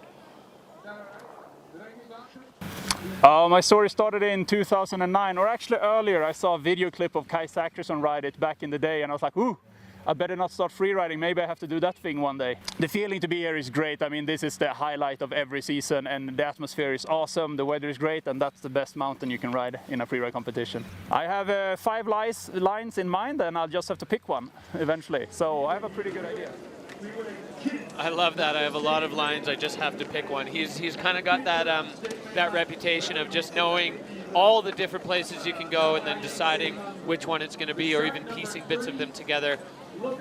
39 years old, recently become a father, him and Jackie Passo, with a brand new baby. So really exciting to see the freeride family growing. René kicking things off with a bang. Airing out of the start gate. Our new resident rad dad, René, is just pinning it down the face from start 3. Moving across to the lookers right. Well, and absolutely flying 360 into that pocket. Just having a bit of a tumble there. And just looking like he's able to self-arrest there. A bumpy ride for René Barkered. Got his foot underneath him, ski underneath him, and managing to stop himself. He's waving the universal sign for him being all right. Good to see him up and moving around. So an unfortunate run on the Bec des Rosses for René. Yeah, real strong start out of the gate for René Barkered as he flew off that first air right under the start 3, and then the 360 just not quite working out, and you could see by his tomahawk path that 360 is over serious exposure. So René's just going to be collecting his gear. Looks like he's just missing one ski. The Dynastar rider there collecting the ski as where it landed after its own little trip down the Bec des Rosses on its own. Let's check out what happened here. So 360 looking slightly over-rotated, which meant his skis were facing a little too uphill to make that critical turn. Yeah, exactly, and it's tough, you know, when these riders haven't hit the feature to set a spin or a flip or something and know how fast you need to set. You could see René come out, he was at 360, but he was still maybe 1.5 meters off the ground, and you could see him twist his arms to try to stop the rotation. So really happy to see René okay. Wild to see the veteran on the tour still adding these spicy freestyle moves into his game. You know, I don't really think of René Barkered as a freestyle skier, but he has those in his pocket, and the times when he busts them out, it's pretty exciting. Yeah, the bastion of Big Mountain. He's been more of a freeride traditionalist, but in his 30s, he's really kind of joined the freestyle movement and tried to build up those tricks. Yeah, absolutely. So René Barkered coming into the finish area. Happy to see he's all right. He's that was some perfect tricks. Good job, buddy. So no score for René Barkered. You lose a ski, you don't get a score. Yeah, and slight over. I went bigger than I thought, yeah. Tried to stay relevant here. Trying to stay relevant. That was my B line. The A line would have been. Yeah, I know your A-line. I was like, no way. Just great to hear a little bit of behind-the-scenes banter as the respect from Maxime Chablot for René Barkered, talking about his A-line and how crazy it was. Now, speaking of A-lines and wild lines, this man always one to deliver a show-stopping and often heart-stopping experience for the viewers. Aymar Navarro, he has been a fixture on the tour, and you spoke earlier in the reputation of Brendan Barker, he is the purist, the big mountain, hard-charging purist. He said, I have one style and I just need to find a place to put it. Aimar Navarro, the Spanish ski god, is on course and already flying.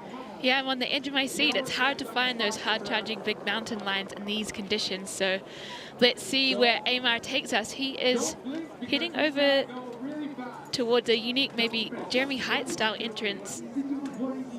So way high, he's going to air onto this patch, redirect, off it, and off the second stage of the La Bamba. Can he hold it?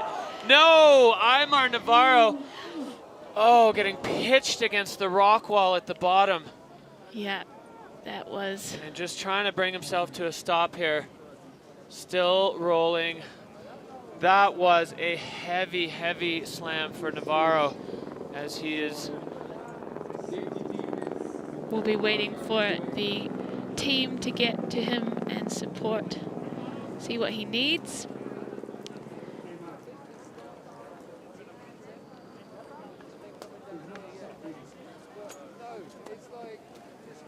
All right, well, Aimar Navarro just finishing out at the bottom of the run. That was an incredible, incredible line choice for the Spanish rider. Looks like he's in that sunny section, still just kind of moving on down the face. Hopefully he's going to be able to pop himself back up there. Aimar Navarro getting our hearts in our throats there for the Spanish rider. That was a heavy, heavy hit that he just took there, so we're going to... Hopefully he's going to be all right on the face. The Bec des Roses, definitely an unforgiving space. Yeah, I can see someone moving through the face to get to him. It's some pretty hairy terrain, so there might just be a minute. Yeah, we've got the ski patrollers, the doctors on venue, as well as all the ski guides and ski dudes. So all going to find their way over to Navarro, make sure that they can get him checked out as quickly as possible, as he is just down in the face as we get our safety team in place.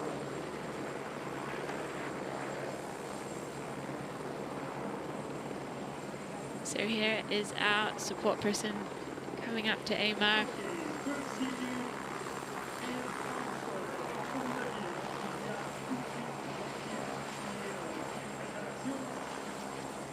Massive crowds gathered here in the Verbier ski resort, the Quatre Vallées, bringing their festival back to life after a couple of seasons off with the stoppages from COVID, missing the 2020 season, and then 2021 being a very much more subdued season. But Verbier is they really turned it on this year, and as we heard from Xavier Delarue, possibly the busiest we've ever seen it.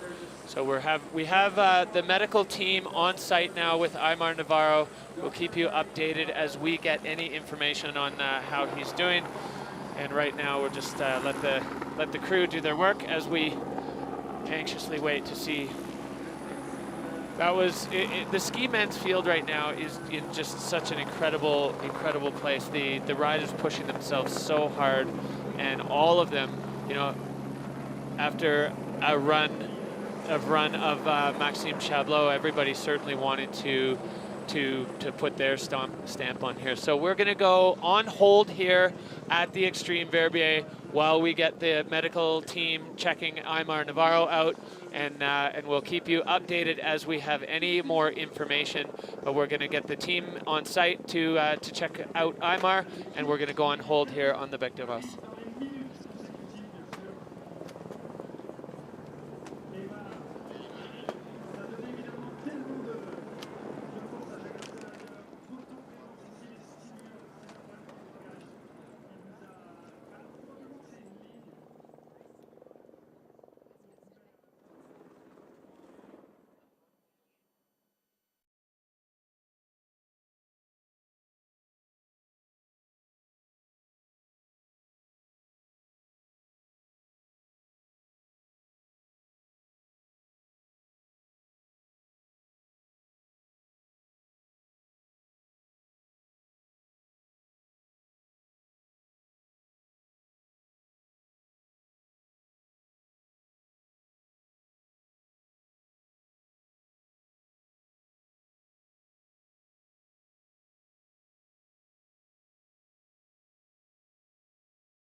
Welcome back to the 2022 running of the Extreme Verbier. We have a bit of an update for you for those of you that were tuning in.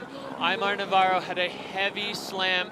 We got word that he is conscious. He's complaining about his shoulder, so suspected shoulder injury, and his life is not at risk. So some good news there for Navarro. For all of you at home, that was a hard one.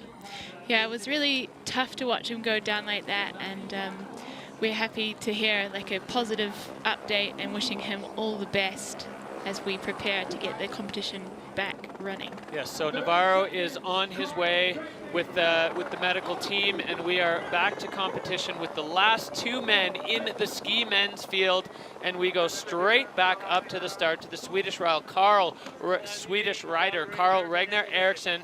He will be dropping out of start 3, and Carl has had a great season. He was second in the last event, and Carl is on course. Dropping in 360 straight out of the gate, looking rock solid. So Carl is absolutely flying. This is his signature. The way he rides, always so fast and aggressive.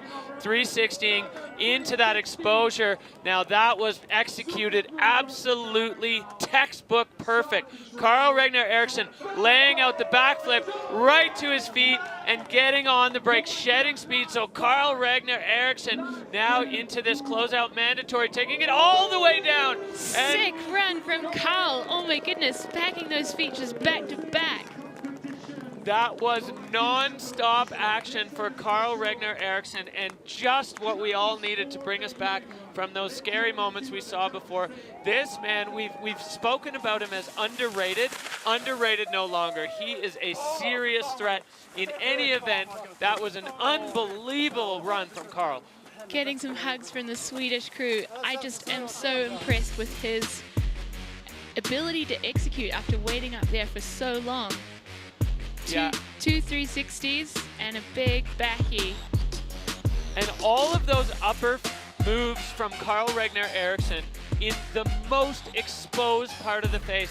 And then this one, he just caught, you can see him slide over that glide crack, catching the transition and just using every bit of power in his legs. And Carl Eriksson, top to bottom, bang, bang, bang, bang. That was a blinding run. I think this is going to be a tough one for the judges. Different sides of the feature, different sides of the face, but similar in intensity from what we saw from Maxime Chablot.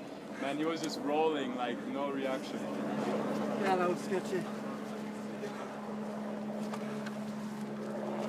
So you can hear there the concern in the rider's voice, although the competition is happening. Of course, everyone, friends and family, they're still, talking about Aymar, and we know that he's in the best care possible. So as we said, shoulder injury suspected for Navarro.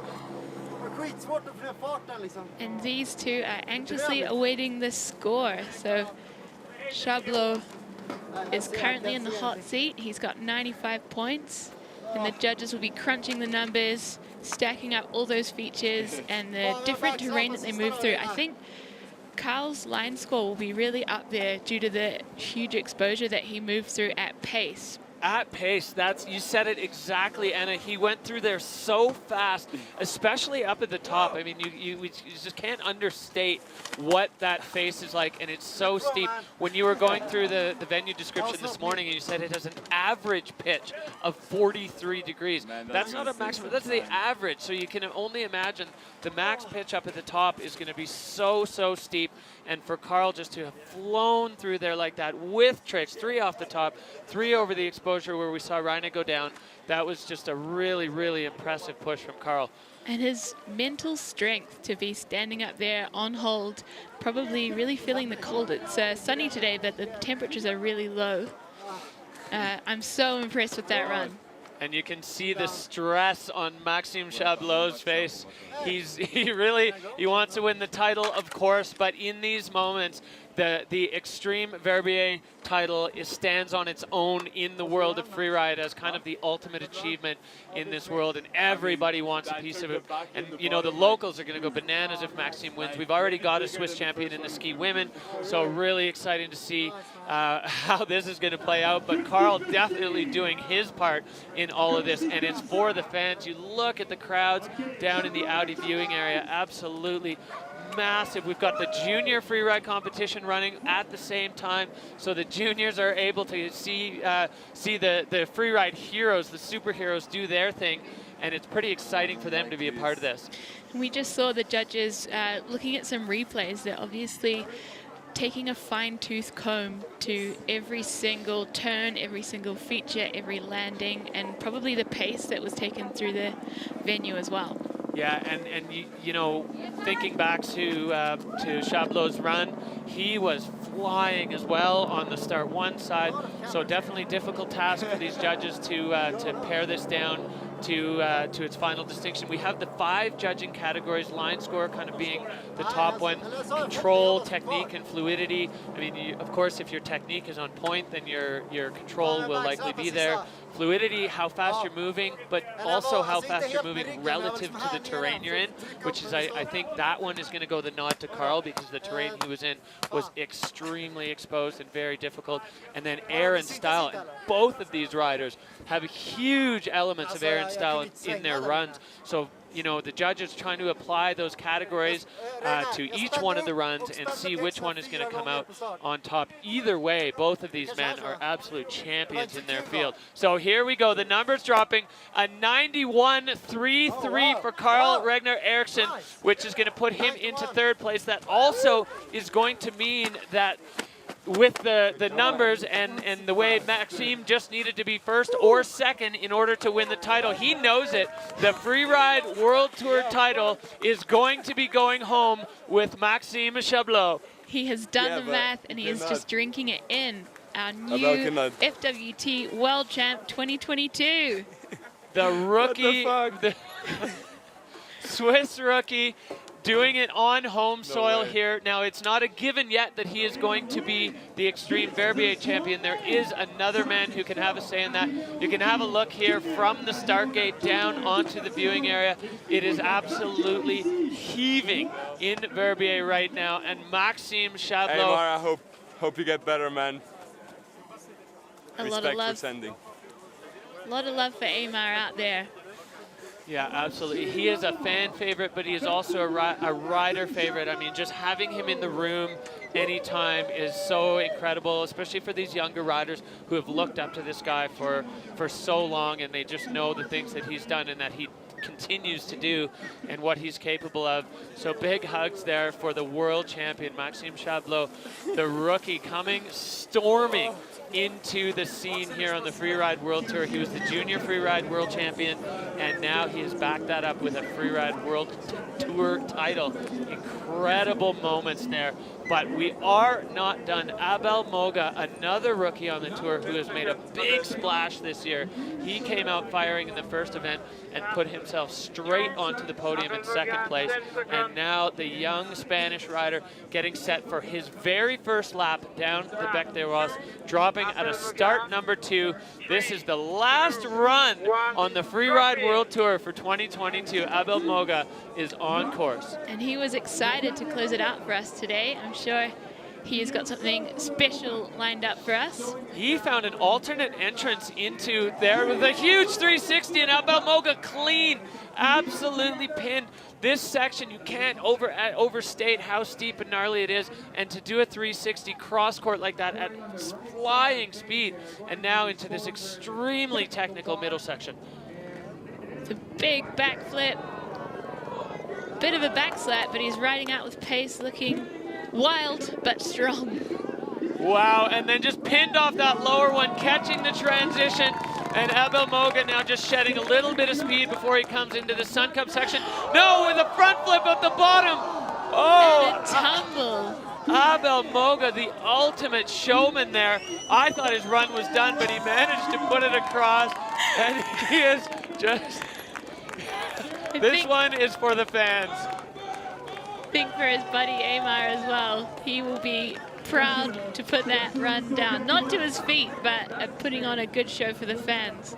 Well, just a blasting run from top to bottom, and that will be, at least in some aspect, a tribute to his mentor, Amar Navarro, who just, wow, I mean, Abel Moga had the run in his pocket, huge airs, big 360s, as you said, a couple wild moments, and just to punt a Superman front flip off the bottom. So that first 360, trying to slow down his rotation with a bit of a spready there. Massive backy. Slightly over-rotated, but just brings it back. You can see his feet just getting bounced and then just laying the Superman out. Coming out of it a little over rotation. He was almost already into the somersaults before his feet touched down. But that was a massive send for, I mean, for free ride and for Amar Navarro. Unbelievable tribute there from Abel Moga.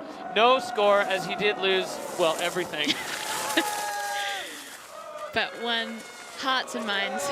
Yeah, winning the hearts and minds of the free ride fans. And this guy, what a rookie. What a great start. The rookie class hugging it out at the bottom of the Bec des Roses. Oh my God. Fucking sent it to the flat.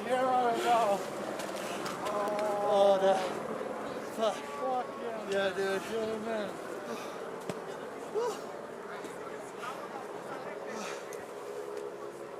Just taking a few breaths at the bottom.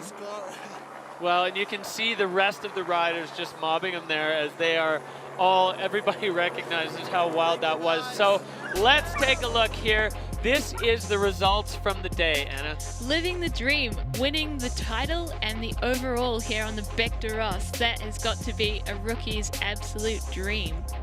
Yeah, that's what you lay in bed thinking about before the season. You know, like if everything goes to plan. Ross Tester with a blistering run, putting himself on the podium, and Carl Regner Eriksson, top 3 there with a bronze medal today on the Bec des Roses. The Bec absolutely delivering the show-stopping and heart-stopping moments that we've come to expect. You know, 26 years of this face in freeride. It's just incredible. Every year after year after year, riders find different ways to paint their picture on it. You know, snow conditions change, but the riders' mindsets don't. They are here to put on a show for exactly the people that you see on the screen. So this is our podium. Our world champ in the middle there. And Carl Regner Eriksson with a super solid run. Incredible stuff.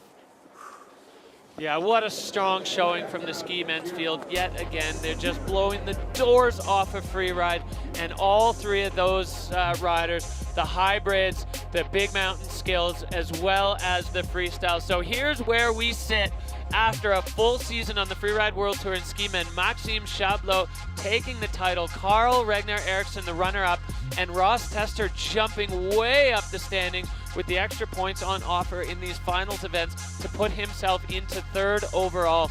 An incredible show, an incredible season here. We are going to head down to the finish area to catch up with our newly minted freeride world champion, Maxime Chablot. Tell us what's going through your head right now. I'm not sure. It's incredible. I really need to let it sink in right now. It was, actually, I have to say, it was very emotional. Like, I think 2 or 3 weeks, to be honest. Like, it's been tough. After those 2 wins, it's like everyone expects you to do really good, to get on top of that podium again. And like Fieberbrunn has been pretty tough for me, a tough result there. And coming here and taking the win is just like, oh my God, with the home crowd.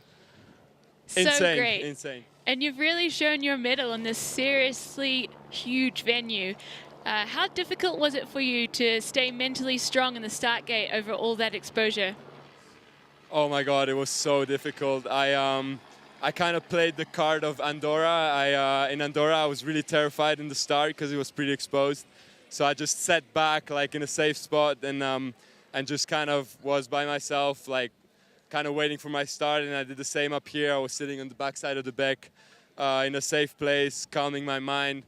And then standing in the start gate, I was really, really nervous. My knees were shaking. I had the ball dropping in my stomach, and just as I dropped, I felt the snow was really, really much better than expected. So Lolo wasn't joking on that this time, and yeah, it was just incredible. Managed to lace my run, and I'm super happy. Maxime, congratulations on winning the title, on winning the Extreme Verbier, and doing it at home in Switzerland. Incredible feat for the young Swiss rookie. Thank and you a so much. Huge congratulations. Thanks to everyone, all the sponsors, everyone who supported me. I'm so grateful and I'm so happy, and thanks to the crowd as well. Thanks for watching. Well, there we have it, the Extreme Verbier once again providing the goods and providing the show-stopping moments that we have come to expect from this place, and the crowd absolutely firing. I think, Anna, it's safe to say Verbier is back. Check out Maxime's run. So dropping in from start 1, he took this really creative entry and exit on that mandatory air. Big left side 3 there, and so clean, and immediately onto edge. You know, you see the skill there, edge to edge, off the 360, and then the long floaty backflip, his left ski kind of kicking up, but just handling it. So athletic there for Chablot. So we knew he had this deep bag of tricks, but to really put them to the test in this big venue was amazing to see. Yeah, what a time there for Maxime Chablot.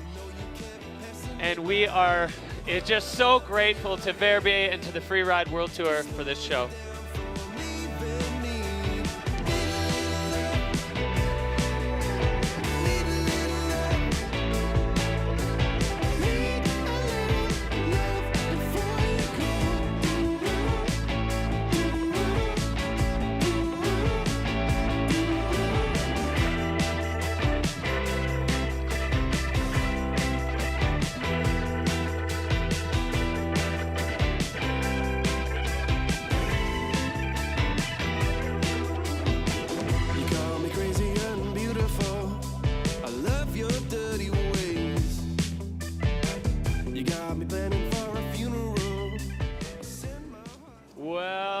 Extreme Verbier living up to its reputation, and the Bec des Roses certainly living up to its fearsome reputation. We saw some scary moments and we saw some exciting moments out there. Anna, how are you feeling right now at the end of this? I think I'm going to be exhausted. It's been an emotional roller coaster. We've seen some incredible runs, and mad respect to those guys dropping at the end of the category after our on-hold situation. The mental fortitude to be able to put down those runs was incredible. So we are going to head down into the finish area where we have Neil Williman and Xavier Delarue waiting for us to just wrap things up on the day here that we had in Verbier. We are on air. Here we are. Debrief the competition. We're going to talk about how we've just had Maxime Chablot winning the title and the Bec des Roses as a rookie. But first, we want to say that Ayman Navarro is in hospital with our medical team, and it seems like he's going to be okay. Vital organs are all right. He's conscious. He's got a shoulder injury, but he's going to be okay. We're really, really happy to hear that. But let's have a talk about Maxime Chablot. He's had an incredible season as a rookie. Got anything to say about that, Zev? Oh, yeah, thank you. I think it's been the season of rookies, really. I think we see that the World Tour is changing. Like Max Baum entering the season with this double backflip, and then Max like being so consistent. You can see that those young guys have been learning freeriding from a young age. They're coming with new skills, and they put all that together at this age. It's pretty unbelievable. Max is only 20, winning his World Tour. That's spectacular. Yeah, it's amazing to see them doing it at that age, and I think that a big part of the reason why that is now happening is because they've been competing for as long as most people had when we were competing and you started in your 20s. You know, the juniors were like, what are they, under 14s now, and they're starting to compete, so he's already had 8 years of competition, right? He's got that mindset, he's got that approach. He's also a kite surfer, and he's been competing in kite surfing between the other stops and now. What about that? He's actually world champion in kite surfing, so that's quite unbelievable. And it shows how much like combining two different disciplines like kind of fuels the whole machine. And yeah, at the beginning I thought he was so controlled because he's got it so well dialed. His technique is really good. And then I saw him like send his spin and then the backflip in a row, like with two features really condensed together, and like he held it so easily and in such a strong style. Like, big up to him. Yeah, he had a pretty open interview just before the competition about how he was nervous and the Beck was intimidating, but he didn't really act like that. If we hadn't seen that interview before the competition, I wouldn't get the impression that he was terrified, in his words, standing at top of the venue. Another world champ that we have crowned today, although not in the winning the Beck and winning the title style, is Jess Hodder. She has had an incredible season of both wins and crashes. Some of the biggest crashes we've seen all season from Jess. Big one today, big one in Fieberbrunn. The difference was in Fieberbrunn that she also won with her other run in the 2-run format. So Jess Hodder, not a rookie, but still feels like she's quite new on the tour, although she's got a few podiums behind her now. And I think the first Kiwi woman or did Janina Kuzma win? Let's have a memory test. I don't know if she won, but anyways, I think the Kiwis always have that special vibe. Like, I went to your country and rode those like green, like the tussocks. Like, that's what you do, right? Like, I see the kind of snow that you ride on makes surely like a breed of tough skiers, and it's always cool to see a Kiwi on skis, that's for sure. Jess Hodder, out of the Ruapehu originally, out of North Island, but ski patroller now at Triple Cone. Triple Cone ski patroller who skis a lot of tussock, good tussock skiing at Triple Cone. And like she said in an interview just before the competition run, went to Japan, skied with some people that convinced her that she should have a go at competing. And then now she's a world champion here in the Beck, which must feel a little bit weird, crashing super hard and then coming down to the bottom and being crowned world champion. Yeah, I think freeriding is a strange sport in that way. You know, like you don't necessarily need to follow a super structured way, like into like training and stuff. Like you need to spend time in the mountain. You need to understand and feel the mountain. So all those guys that dedicated their life to it, eventually they become really good, and it's really cool. I think it makes a win even more beautiful because it comes from a true passion of skiing. So big up to Jess. Congratulations, Jess. Really amazing to see you take home the title.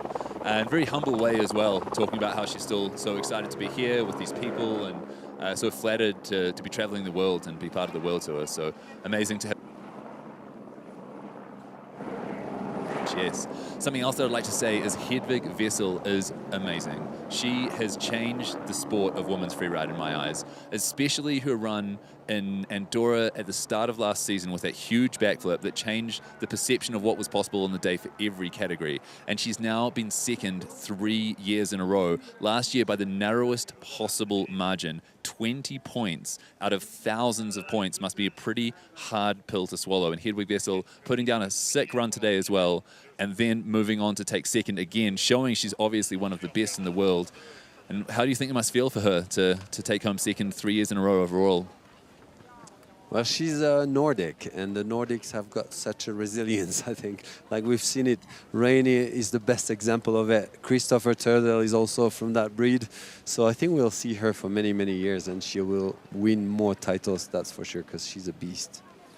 She certainly has the determination, and we're looking forward to having her back on the tour next year. Another World Tour winner today, Tiffany Peretan, another rookie, and also out of France, French snowboarders. What is it about them?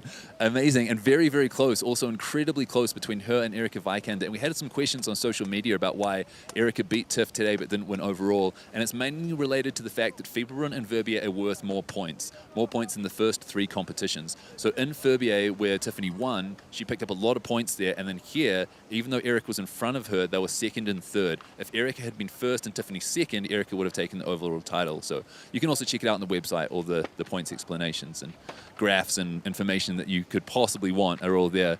But Tiffany versus Erika, do you have any comments on the different styles or different approaches, different backgrounds there?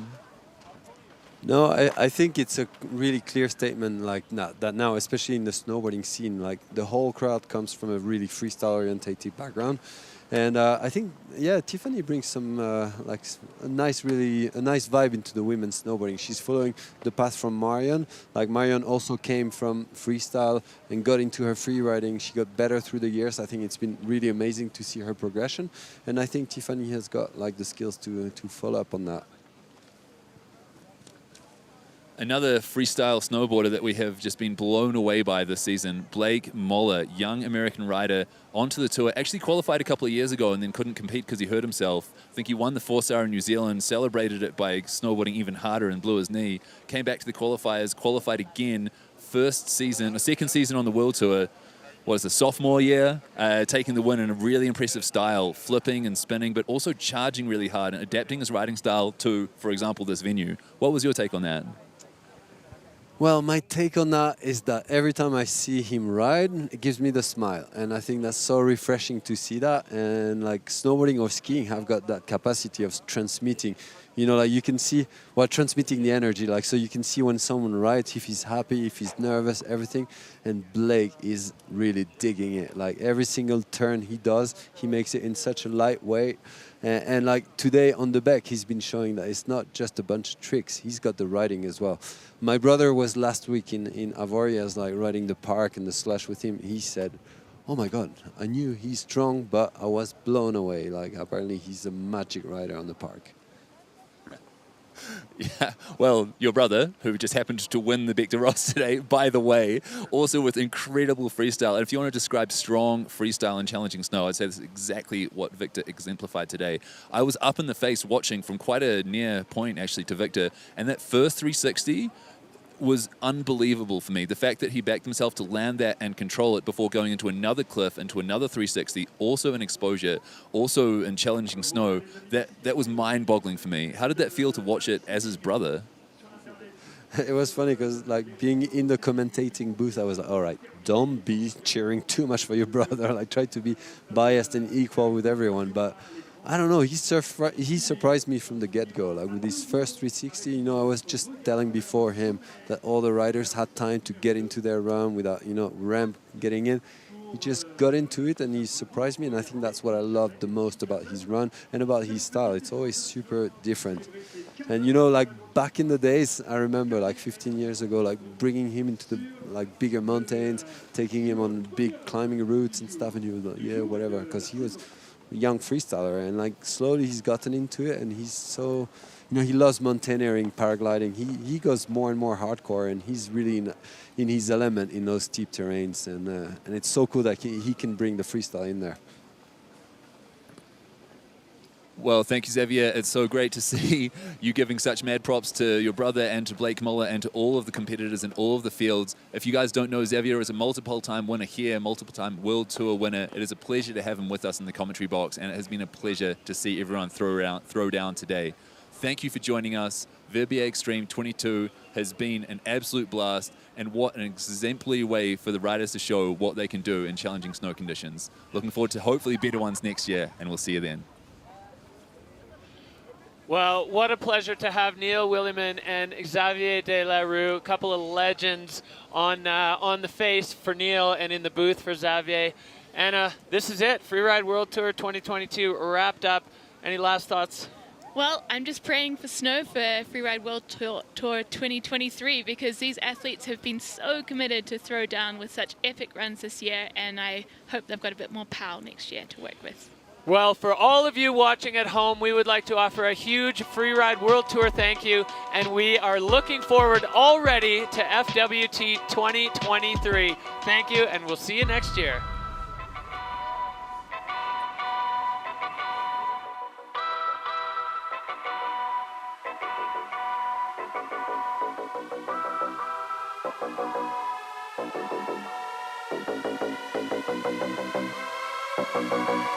Thank you.